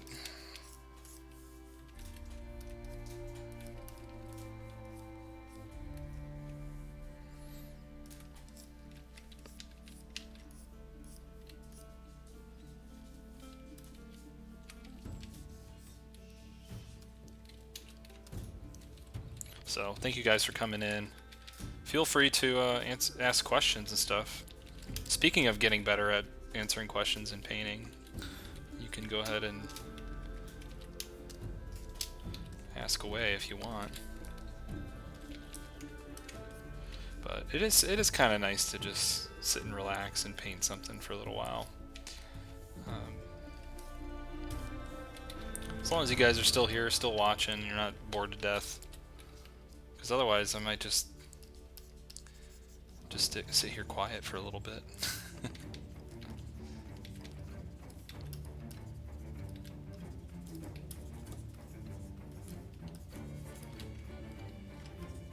I know it's not like, yeah, streams are weird. Art streams are weird. They're not like gaming streams are all about entertaining, and art streams, it's a little different. It's more chill.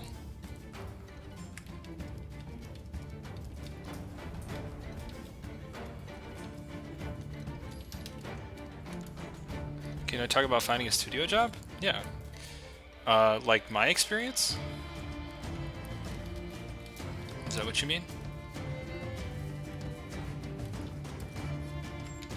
I mean, because my experience was very straightforward.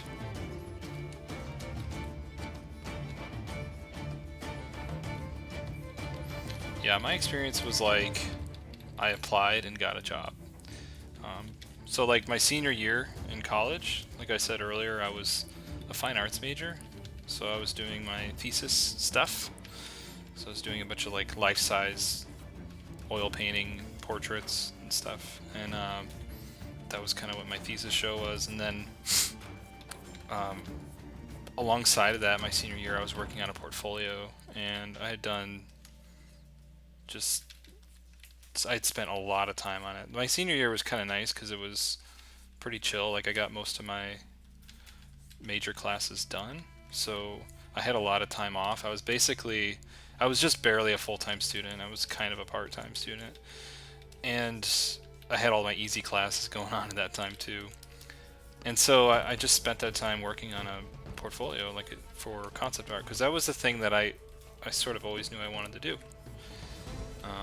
And then, yeah, I worked really hard on that, and then I applied to everywhere I could, like literally 60 different places or 50. I just went through, like, there was like a Rolodex of like every game studio, and I just sent my stuff to every game studio, and then even said things like, well, if you have any feedback, even though you're not hiring, or if you have an internship, I'd be happy to do that. Or like, I was just seeing what I could get, like with where I was at, because I didn't think my portfolio was too great at the time.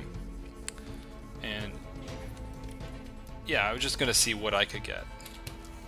And I heard back from a few places, and yeah, I got my job there. Do I have any tips to find one? I would send stuff out as often as early as possible. Like, I think the thing that comes to mind is like, I don't know. I get this feeling too. Like, my work's not good enough. I don't have the portfolio yet. It doesn't hurt to send your stuff, like, because the worst that's gonna happen is they're just gonna like not respond and just move on to the next person. Like, they're not going to be angry at you for submitting something. Like, you just submit stuff and just see what you can get. See what you can get where you're at, and be open to as many different options as possible. Right? Even if it's not your dream job, right? Just see what you can get when you're starting out. And if it's an internship, that's cool. Like, if you can get an internship at like Disney or some awesome studio, that's totally worth it. Yeah, you should do that. Yeah, always look for those sorts of things. I know a lot of game companies don't do internships, or at least very few do. But if you can get one, that would be really great. If you're local, like if you live in an area where there's a game studio, You know, look into that. See if they do internships. See if you can get a QA job. You know, working in games just to get your foot in the door. I think those are, you know, don't set your expectations so high, right? But just always send stuff out, and don't be afraid to do that. And don't be afraid to like ask other professionals and other artists that you like what their opinion is of your portfolio. If you can get some feedback, that's always really great.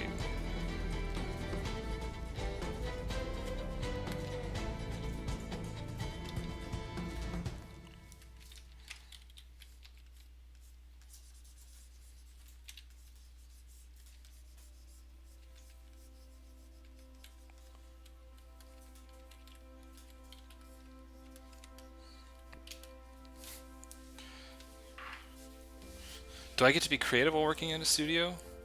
When you tried freelance, they told you how to do art, and it sucked the fun out of it. Okay, so there's nothing worse than working for a client and them just paying you to be their hand. That's the worst thing possible. Well, it's not even necessarily the worst thing, because I've done jobs where like they know exactly what they want, exactly. And as long as they're very clear on what they want, they know what they want, you give them what they want, and their feedback is direct, that's fine. Sometimes jobs like that are like the easiest in the world. It's like, okay, that's what you want, then there you go, you can have it. But when you have somebody that's that controlling, but they don't know what they want, that's when it's really a problem. Because if you're an artist and they're hiring you to do a job, they're hiring you because they themselves cannot do it. And they probably lack some of the taste that looks cool. Like as a concept artist or as a 2D artist, like your work is good because you can stay on top of the latest trends. You know what, you have good taste. You know what looks good. You're able to answer visual problems, and that's what you're hired to do. So your opinion as an artist matters in that sense. So sometimes, you know, if they ask you to do something and it seems really dumb, the idea, it's totally fine to give a little pushback and just be like, well, in a nice way, if you construct it nicely and you have a thumbnail of like you do their idea first and then you do your idea and what you think would look better as extra work, right? You know, I wouldn't do it instead of what they ask for. I would always do what they ask for, and then if you have a better idea, you think, then do another one on the side and then show them the two differences. And I think giving a little pushback as an artist is totally valid. I mean, they're hiring you also for your opinion. So, but the thing to keep in mind is that in the bottom line, they're paying for you. They're paying you, and you know, if they don't go with your idea, if they don't like what you're thinking, what you think is a better idea, then, well, you have to drop it, and you just got to do what they ask, right? At least you tried. It's better than not trying at all. And I would always do it as extra work. I wouldn't do it instead of what they asked for, right? That's the important thing, too. And then at some point, you just have to drop it if they're not going to. And then you don't have to work with them again if you don't want to, you know, or you move on and do something else. But yeah, I've had people. I've worked for people that were like very micromanagey, but then they also didn't know what they wanted from the project. They're just scared and they're guessing because they feel like, because sometimes managers or, you know, non-art people, they feel like they need to have an answer if you ask for opinion on something. Sometimes it's good to like pitch the idea to them, not just show them the work, but actually have something prepared. Like, oh, I had this great idea. It's this, and this, and that solves this problem, and you know, it all depends on how you present it to them, really. And then that saves them the having to feel like they need to say something, right? Then they'll just go, oh, okay, that's a great idea. Let's do that, you know. So sometimes you need to show them the good idea, even if it doesn't come from them, as long as you do it nicely.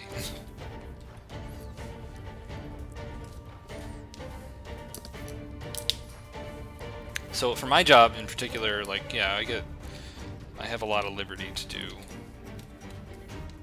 what I think is right, and if I disagree with my art director, then I will do another thumbnail or another option of like what I think would look cool, and then I'll run it by him. And even if he sees my idea and I explain it, he still says no, we're doing this for this reason. And I'm like, okay, I'll just drop it, move on, do what they, because like usually they have a better idea of like the full scope of the project. So maybe there's some reason why they can't do what I want to do. So, you know, that's just part of it.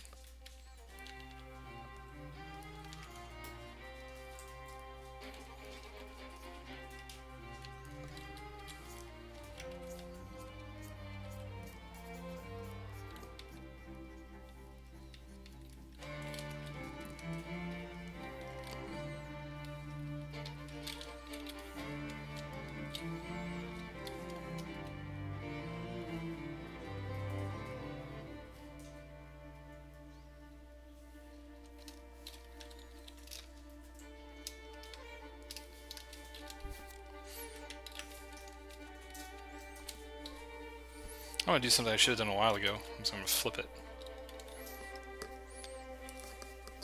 It's always a good feeling when you flip an image and it feels just as balanced flipped than it was the other way around. It should feel balanced both ways.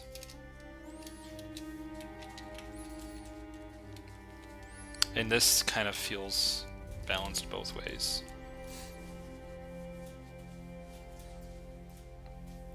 I think so, at least. Whoop-de-freaking-do! Thanks for chiming in again. Looks like Star Wars. Yeah. Yep. It was just May the 4th, right? So, I should have done a May the 4th thing. I know how to make this instantly May the 4th. You ready? May the 4th be with you. With the smallest amount of effort.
There you go.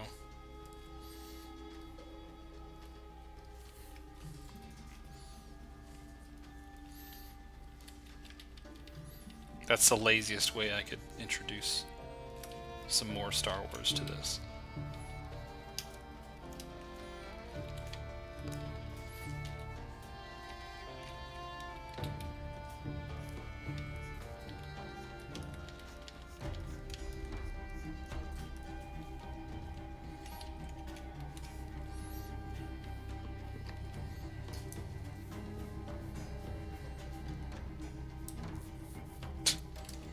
So dumb. He does need arms, though.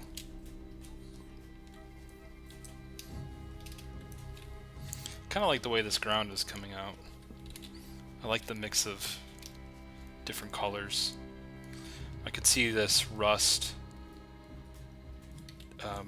chipping away and then falling into the sand and getting blown across the desert. Thematically, that kind of works nicely. And I could use it as a graphic element too.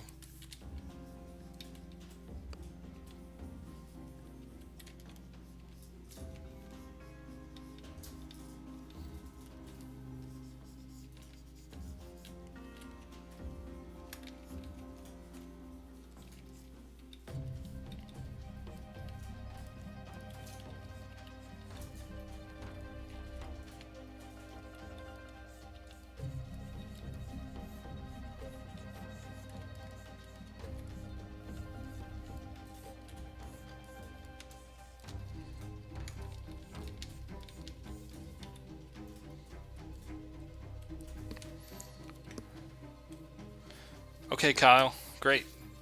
Yeah, just send it to me.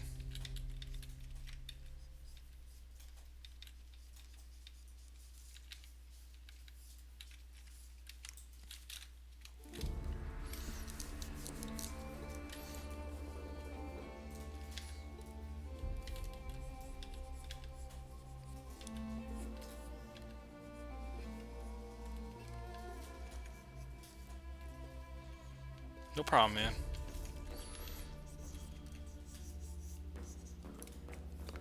Yeah, like if you send me stuff for a possible mentorship, it's no guarantee. It's just I need to see where where you are at as an artist, so I know that I can help you. Like I only want to get people in there who I know I can absolutely help a lot. Um, yeah, and that's it. That's just the thing. I just want to make sure you're somebody that I know I could help. Not to say that if I don't select you, so to speak, that you are beyond any help. It just means that just right now, because this is my first time ever doing it, so I want to make sure that the people I get in there are people that I know I can help. Because I'm kind of gonna structure this as I'm going. It's not gonna be. It's not something I've already written out, because it's not a one-size-fits-all kind of mentorship thing. It's I'm gonna look at what you've got, what you need to work on, and I'll make up homework assignments that I know will sort of help you develop.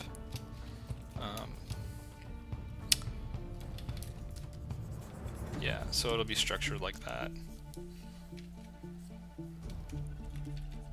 And it'll be small. It would be like 1, 2, maybe 3 people at a time.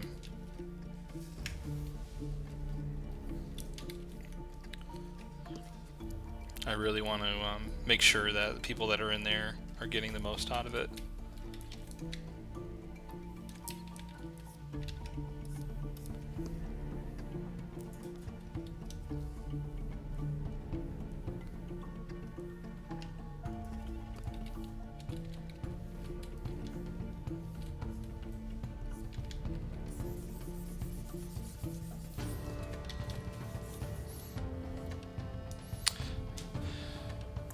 So Jay, I'm probably going to start doing a mentorship program soon, and if people are interested, they can send me their portfolio to my email, and we'll take a look at it, and I'll ask you some questions, and then we'll move forward from there.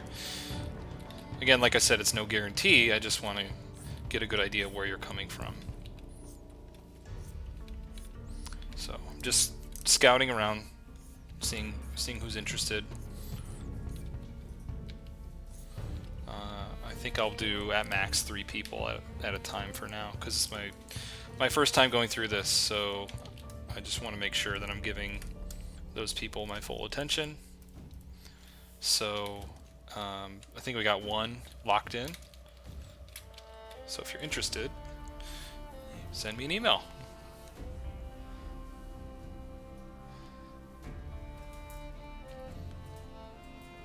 Okay, great, Kyle.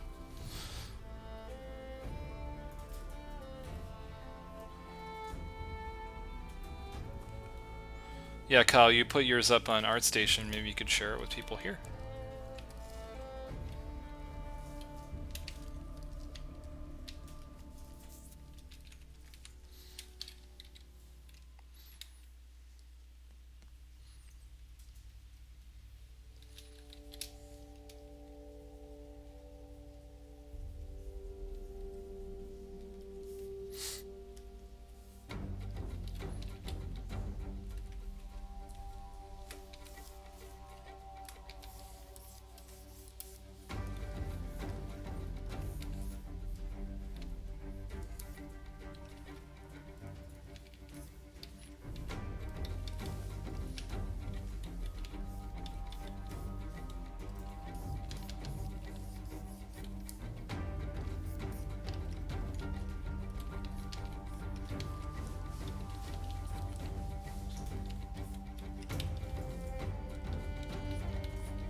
the portfolio consist of personal projects? It's just your best artwork that you've got. How many? I mean, that's up to you. Like, up to 10 is fine. That's enough for me.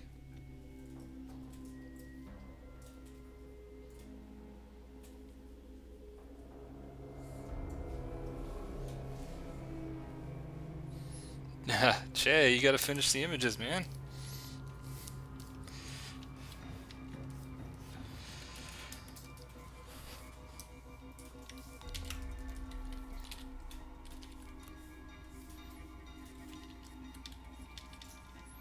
You can do it.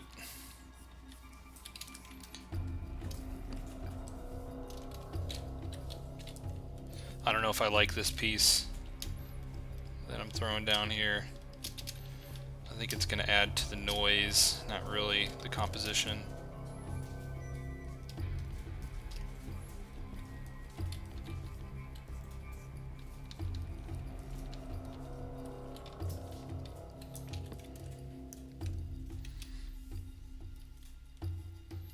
Let's see how that looks. Wow, you can't even see it. It's alright. Well, that handles that. I do want to add some other little pieces, though. Let's see. I can block this in. Maybe they have some sort of machinery with them, or maybe they have a little droid robot that's following them around. Just want more things to sort of break these horizontals.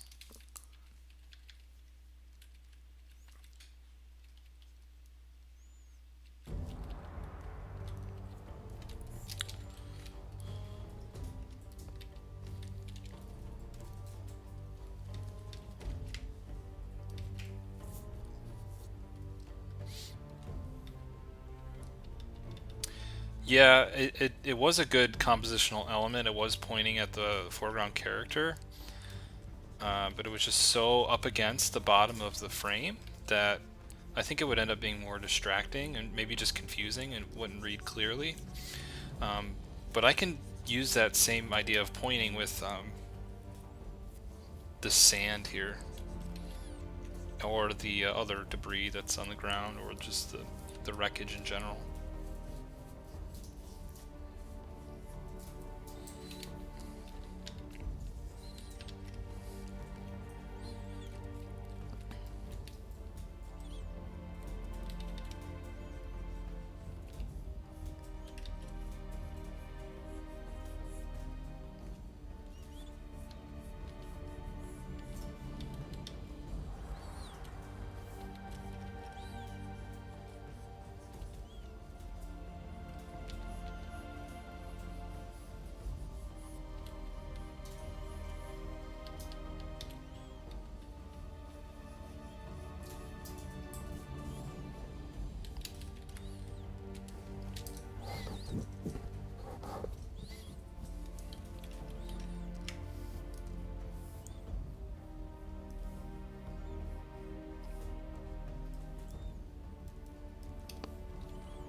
cut the lightsaber out. We don't need that.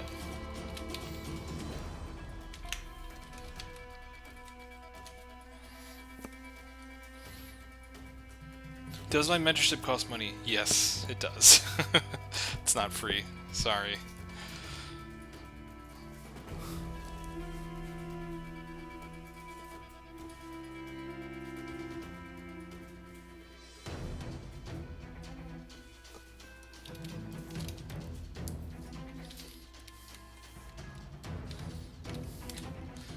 But you're welcome to join in the streams. Those are always free.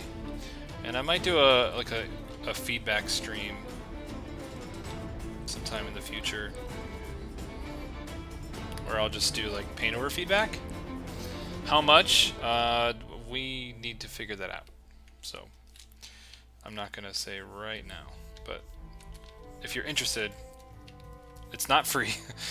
I can tell you that. Just send me an email. It's still early. I'm just kind of taking the temperature of the room.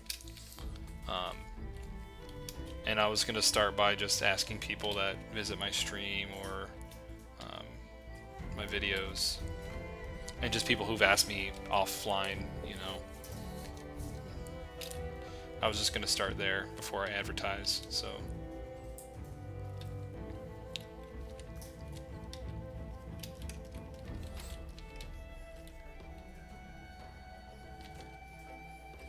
I still have to do a lot of thinking about how I want to structure it, so just want to see who's out there. I want to see the kind of work that people are doing, and then I can structure it around there.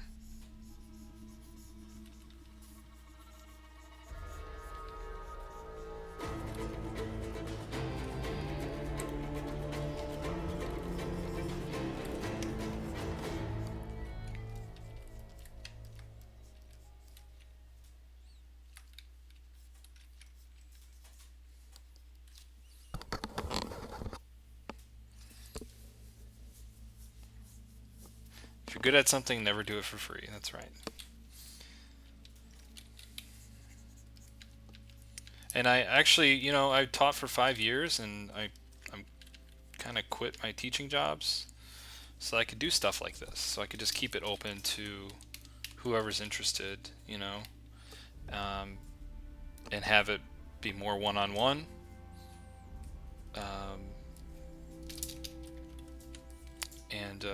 And just like cater the different homework assignments to the person and the needs that they have, and not just like a one-size-fits-all sort of education.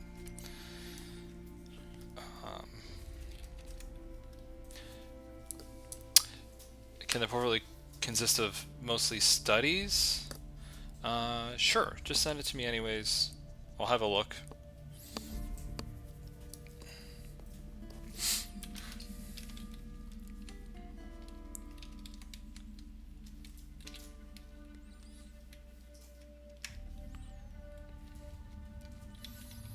It'll be probably 8 weeks,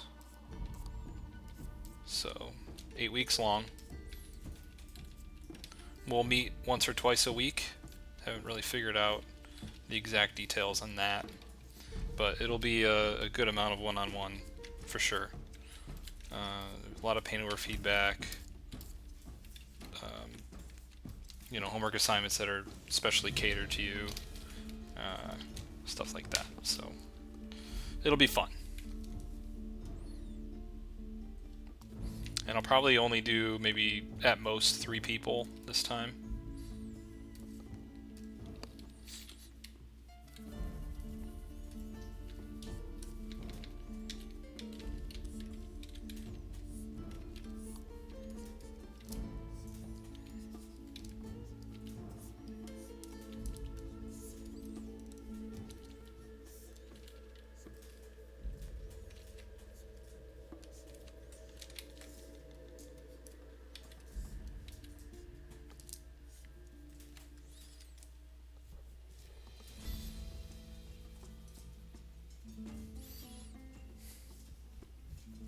Yep. Thanks for sending the email. I'll take a look later.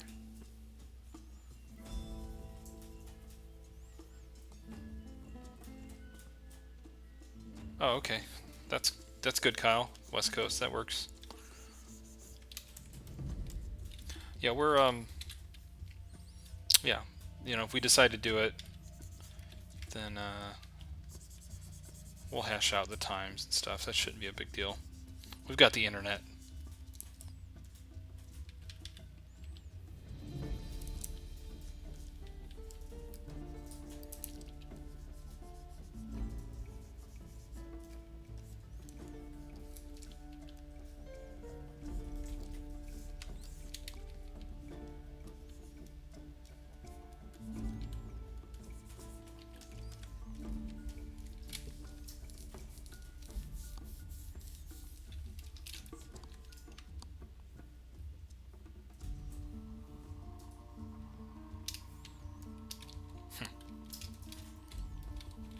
I should have liked it better the way it was.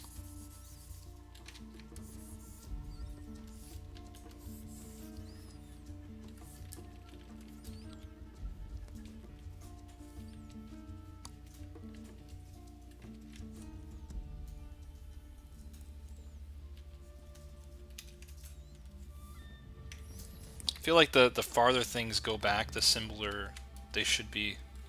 They shouldn't be very complicated. In silhouette, you know, they should be a very simple silhouette.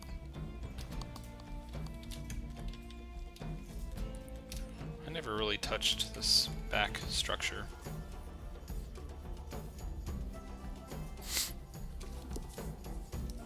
Let's see.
Whoop-de-freaking-do.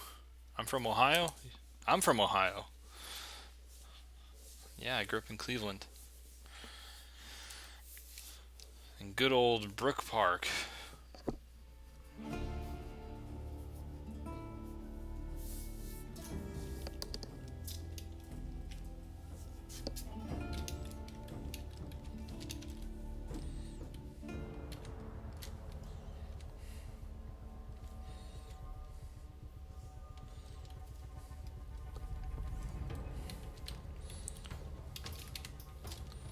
Let's get that other building looking as sharp as the first one.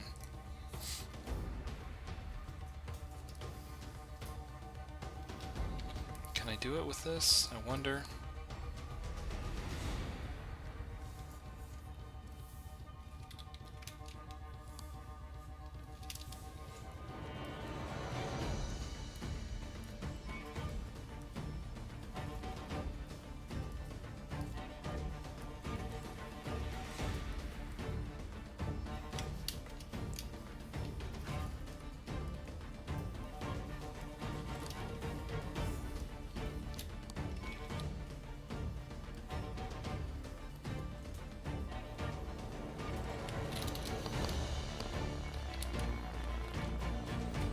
It's the longest stream I've ever done.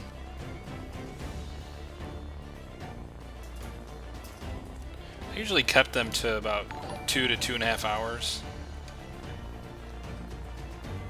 Deus Riot, thank you for the follow. Love to get the Twitch side of things. Get more people on Twitch jumping in. Ohio, yeah. Sure, I guess.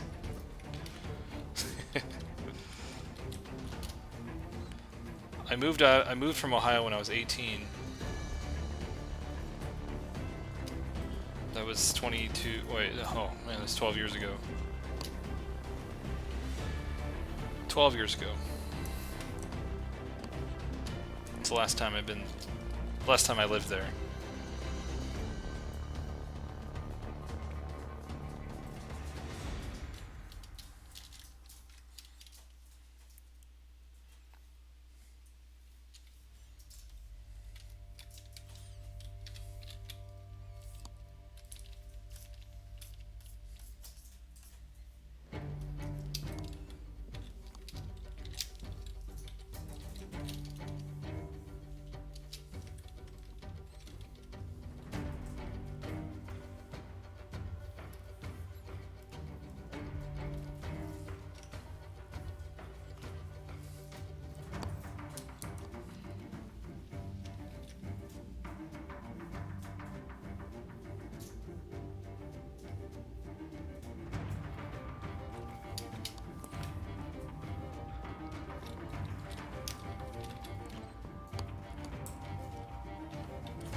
It's pretty noisy.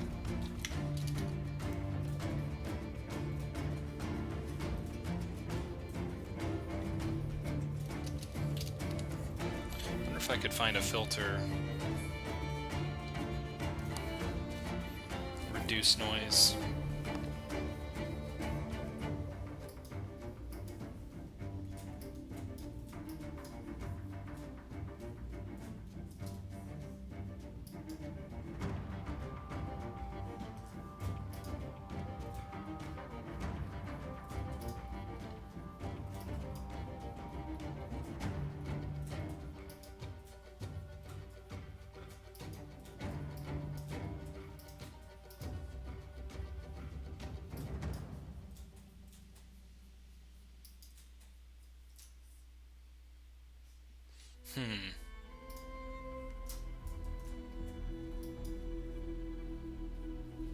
Let's try that.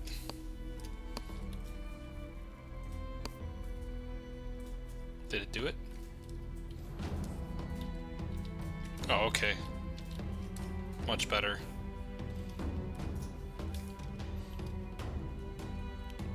Some jet trails in the sky would look neat. I suppose it would. Give it some directionality.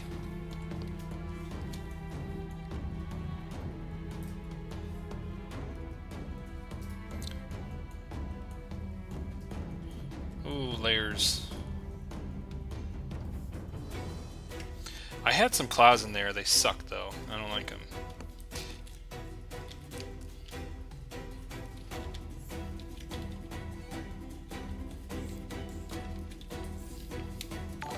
This sort of thing. Chemtrails, bro. Chemtrails.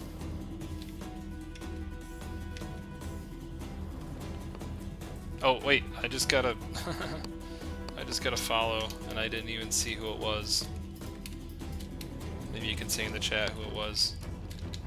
I totally missed that. I was thinking about chemtrails.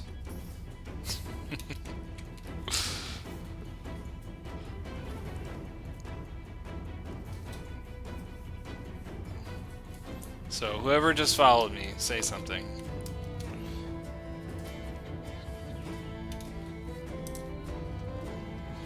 You went to Virginia Marty College, and I didn't know there was an art school in Lakewood. I didn't know.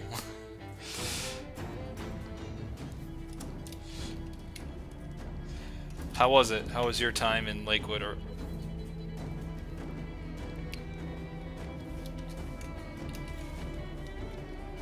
so you're from? So are you from Cleveland, and you just decided to stay around the area in art school, or did you come out from somewhere else?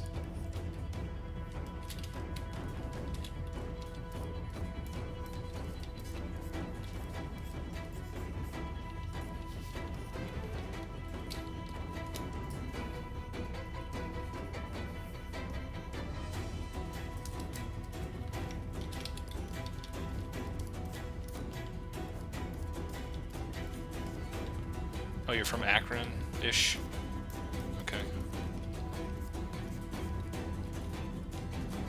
Interesting. I didn't even know there was any kind of art school in Lakewood. All I know of is CIA, Cleveland Institute of Art. Did you like it, or are you still there?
Oh, so you've been taking classes there since the 80s?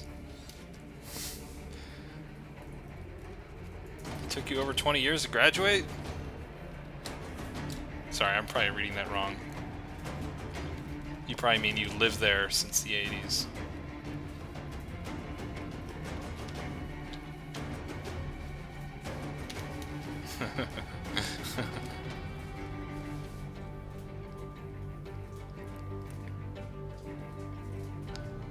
Virginia Marty College. Yeah, I guess that sounds familiar.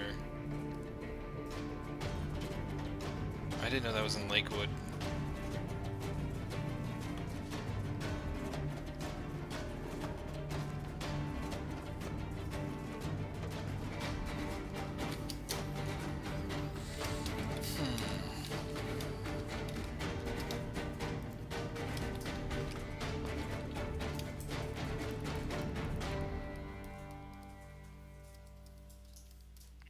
Associates in graphic design.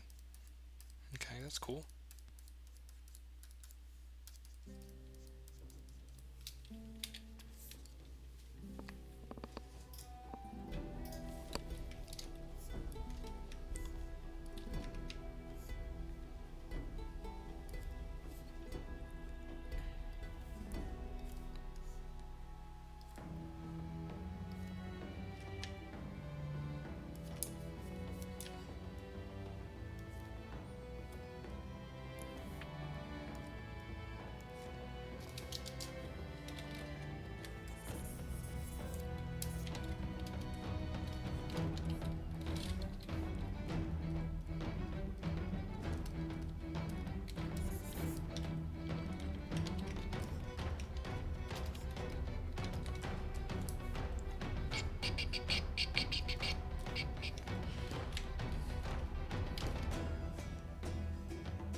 Probably completely unnecessary to put this exact texture over there.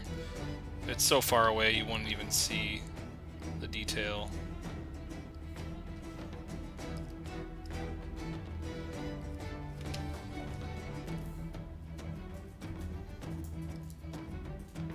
Yeah, I don't even know why I'm bothering with that. It's not going to even matter.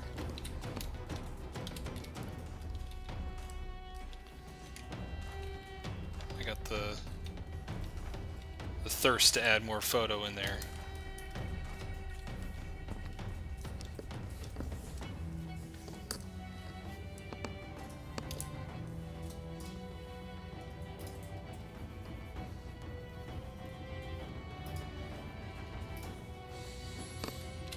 Alright, we're getting down to the end here.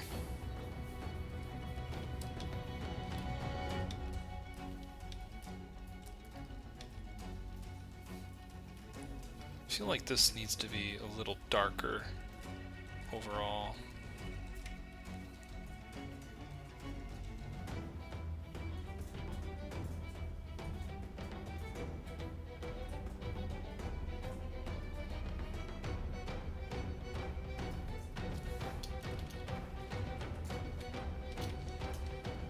Well, I went to Columbus College of Art and Design. I don't know if you've heard of that.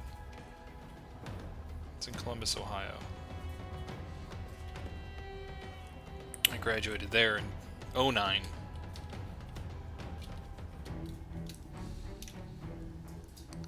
Yeah, that feels better.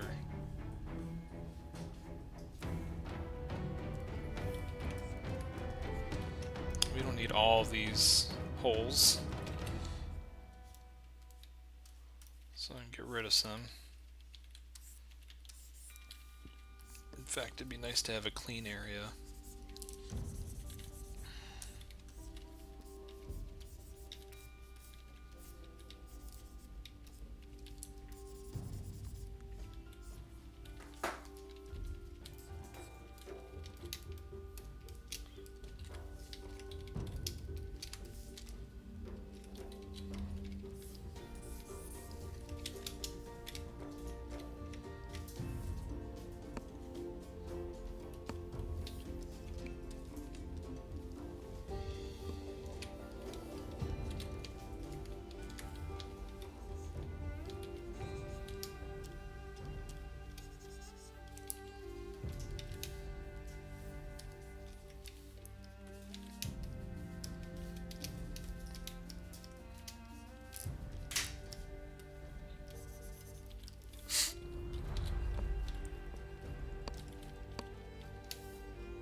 I wonder if I put a top to it,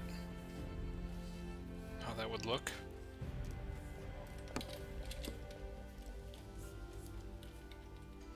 I guess I'd have to put it pretty low, right? For it to show up. And it's like a big fin. Oh, I'm already in the space, okay.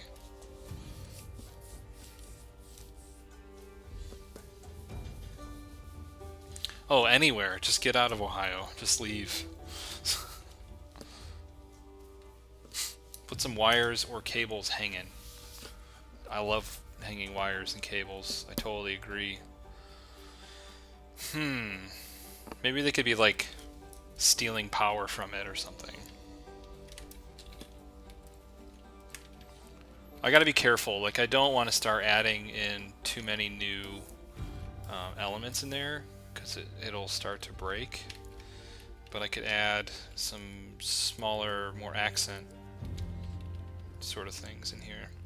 And I usually have a layer like this where I just start sketching in some ideas for different materials or different objects that I could put in the scene and just see how it sits before I commit to it. I think it's a good idea to just keep experimenting and trying and adding things, and then once you've gone too far, then start taking stuff away.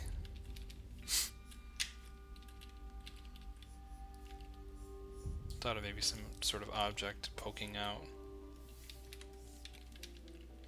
Or I could do a foreground object.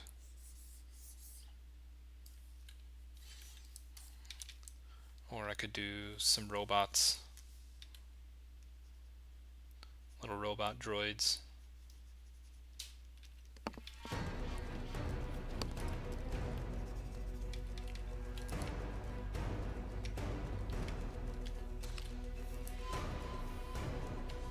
Maybe these guys could have little backpacks. Something on them for their scavenging.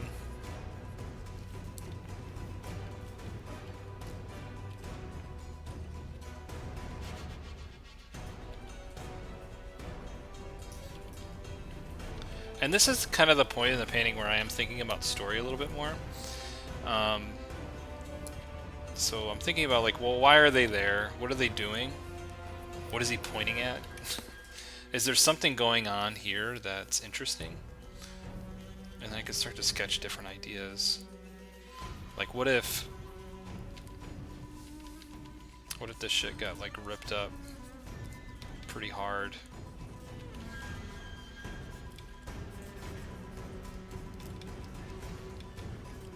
And like you were saying about wires and cables, like what if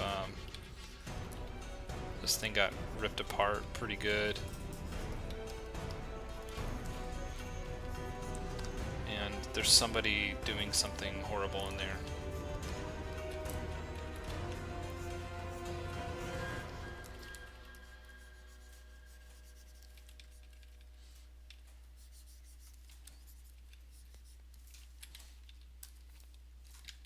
Right, and this thing kind of just like continues back into the space. But then there's all these massive cables.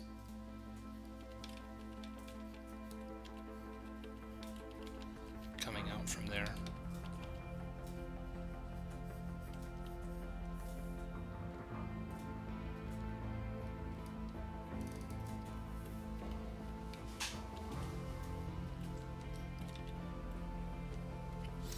Do you use your own photos and textures, or you just grab them from the internet?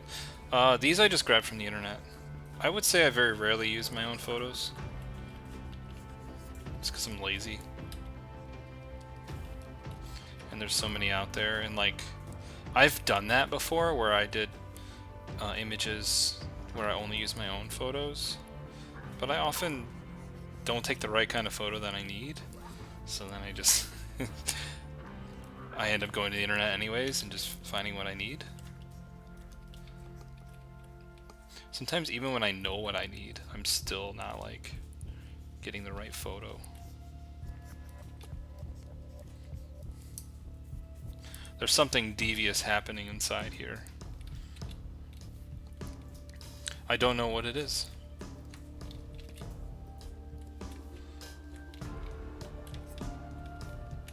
Maybe, just maybe, there's some light in there.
Yeah, so these compositions always start off as one thing, but then if you're lucky, they turn into a whole nother thing.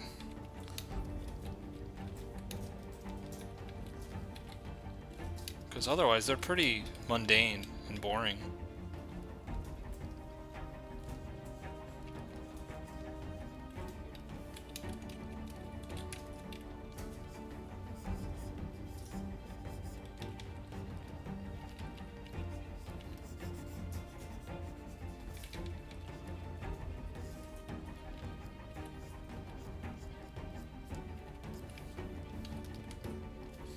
Simon Stalenhag, wow, what a great compliment. Actually, let me show you guys. I got this book recently. Wait, am I on it? No, I'm not. There, that book. I can't see. It says new book.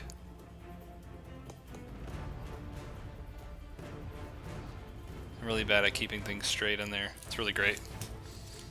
He's a good artist. It's a cool book.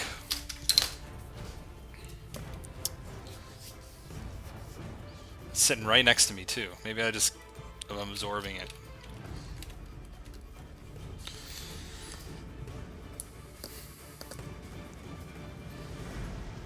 What made me choose Cali?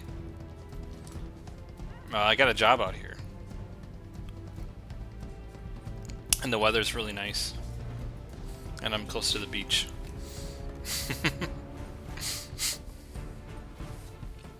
Yeah, he's got a lot of, in that book, he's got a lot of like weird tentacle stuff and veins coming out of machines and stuff. It's really neat.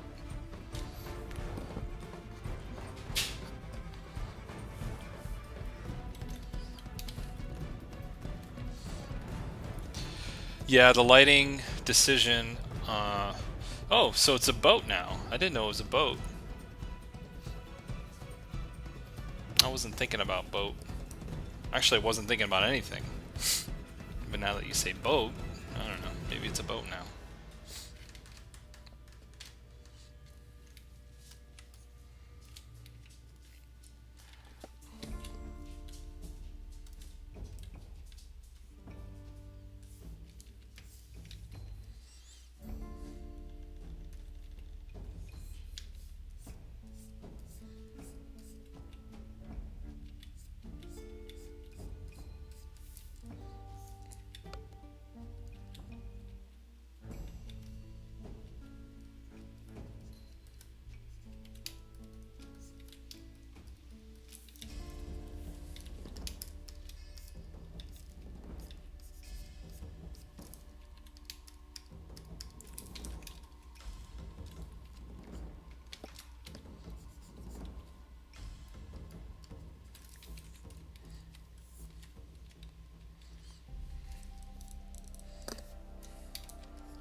So what do you think, guys?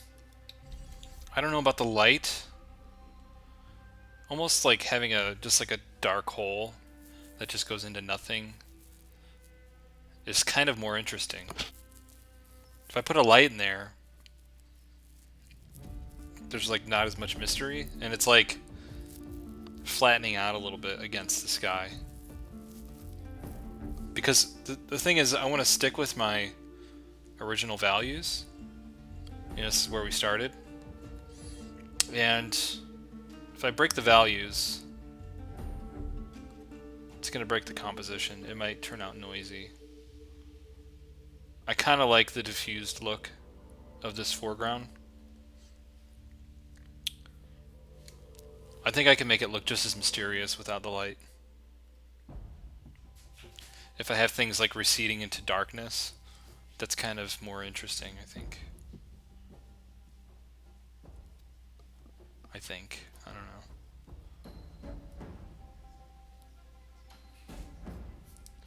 Yeah, I was thinking of this was some sort of industrial machine or something. Like a small part of a much bigger structure. And that repeats as it goes down. That there is one of many of these. This is number 5. And there's a wall out there, maybe to protect them from something. Maybe this is our future. As the sea levels rise, we need to build these great walls that keeps everything from flooding.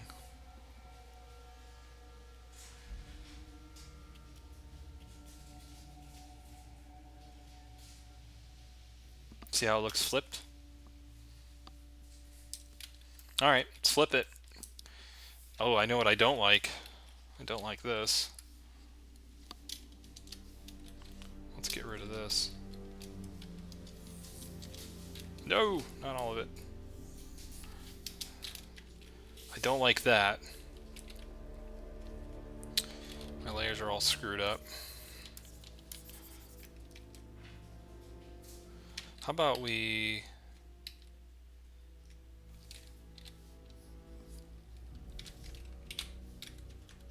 Alright, let's do this. He's got to be pointing his finger. See, this is part of that part of composition where you want to beat your audience over the head with where to look. Just have a guy in the scene pointing in the direction you want them to look. That's probably the easiest way to handle that. Look here, like literally. No, look right here. Seriously. I don't know if I'm a fan of two wires looking the same. One should be much thinner, one should be much wider. And they should be interesting in and of themselves.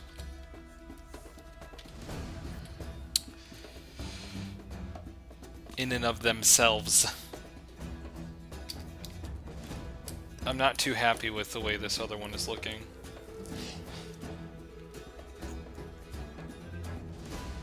This other fin, or whatever that is.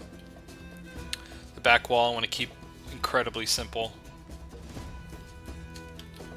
I might polish it, but I'm not going to add anything to it. Just keep it really, really simple.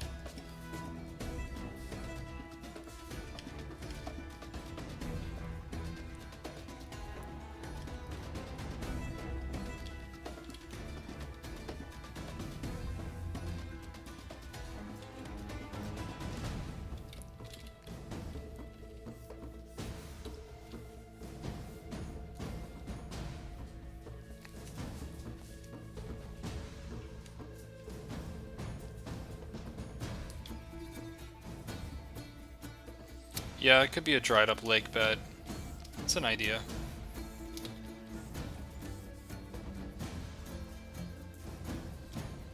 Just not sure.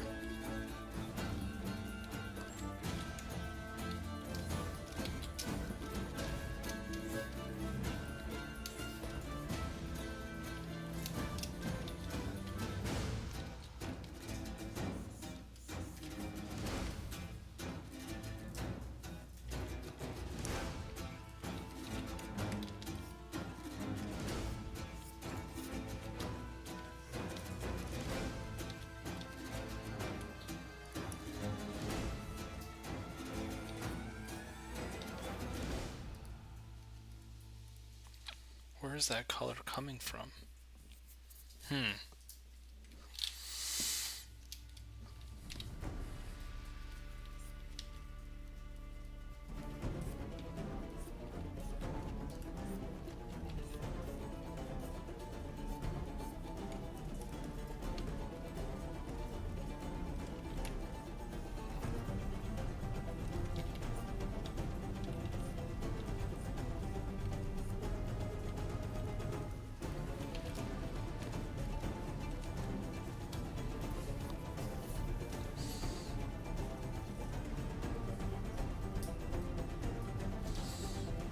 Maybe it'll look like some animal or some beast burst out of there.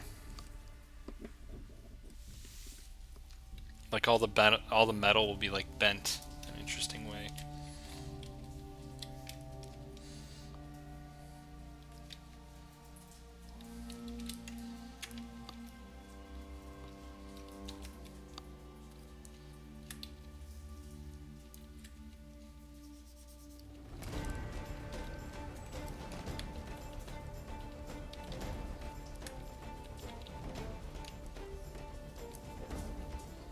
All these girders are just like totally bent. And then you get like a really nice compositional line pointing to the focal point a little bit more.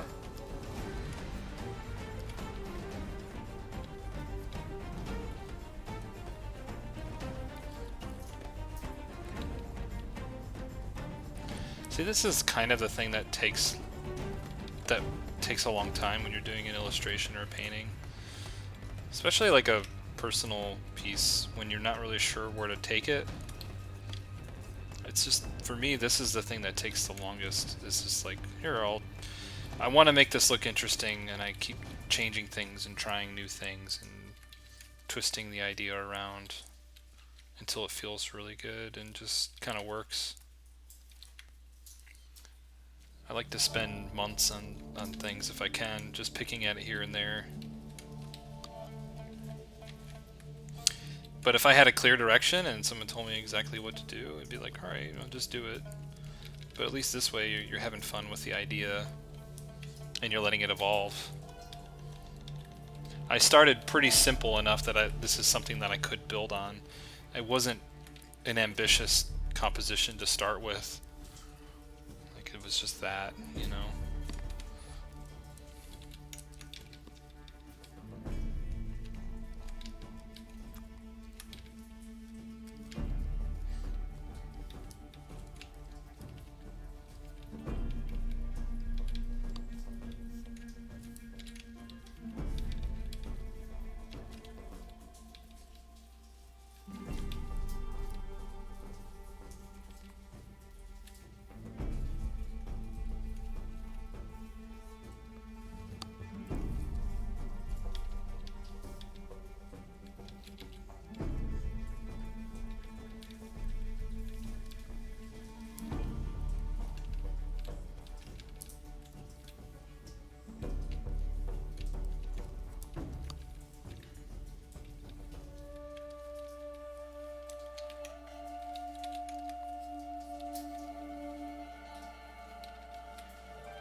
I should throw some repetition in there to show that it recedes back into space.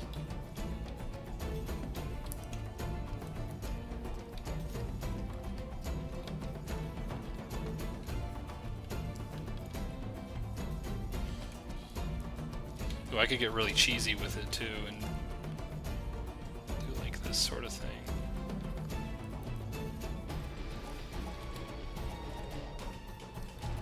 Wait, not that. Oh.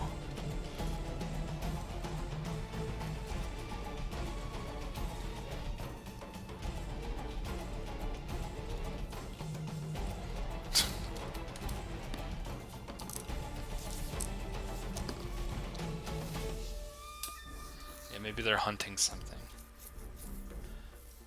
They need to find the beast that's killing their villagers.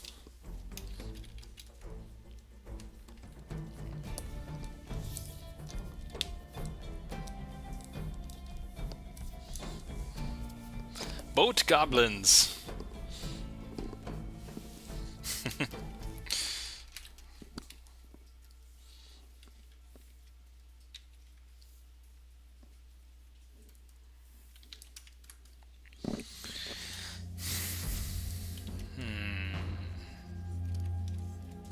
Just shake the image around.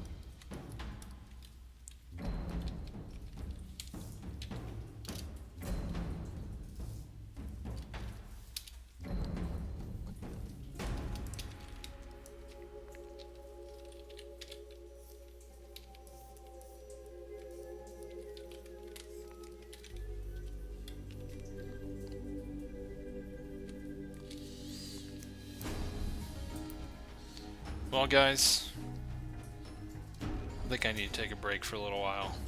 Come back to it some other time. But, you know, this is a neat idea. This is something that I'll definitely consider when I get back to it.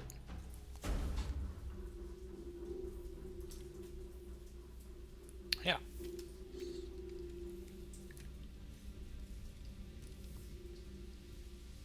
Let's see here.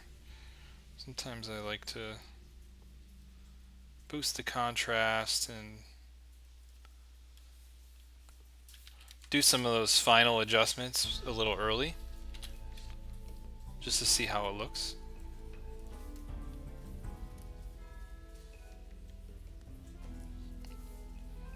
Just put an overlay on it, just to add some cool blues in there. I wanted to have a particular palette.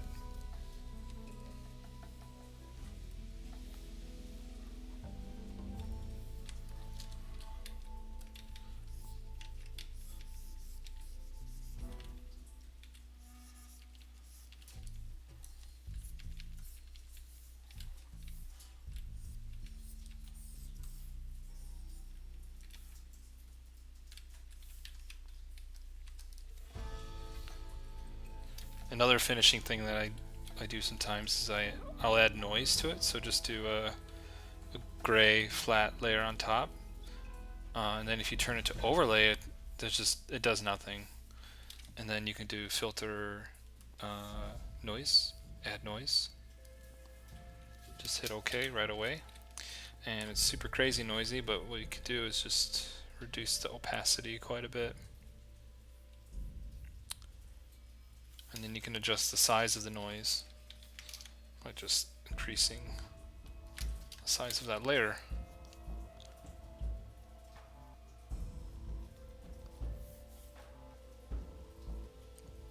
Usually go around 15 opacity. Gives it a nice cinematic look.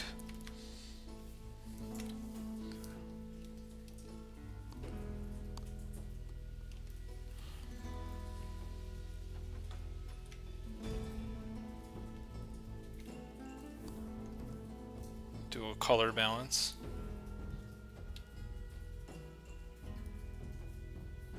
Just try something, see how it looks. Maybe go a little cooler or warmer.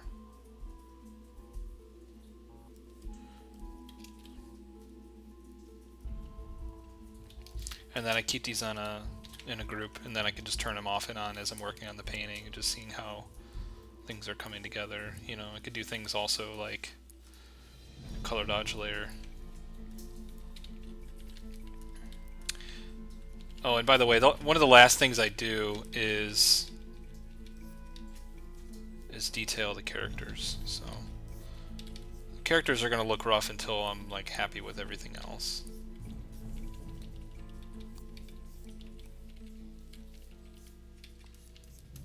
Anyways, guys, that's going to do it. Thank you all for joining. I'm going to take a break, maybe come back at this some other time on a stream or work on something else. But thanks for coming by. Appreciate it. And if you're interested in mentorship, just send me some of your work. Just email me, and I'll take a look and get back with you. So, alright guys, have fun. See ya.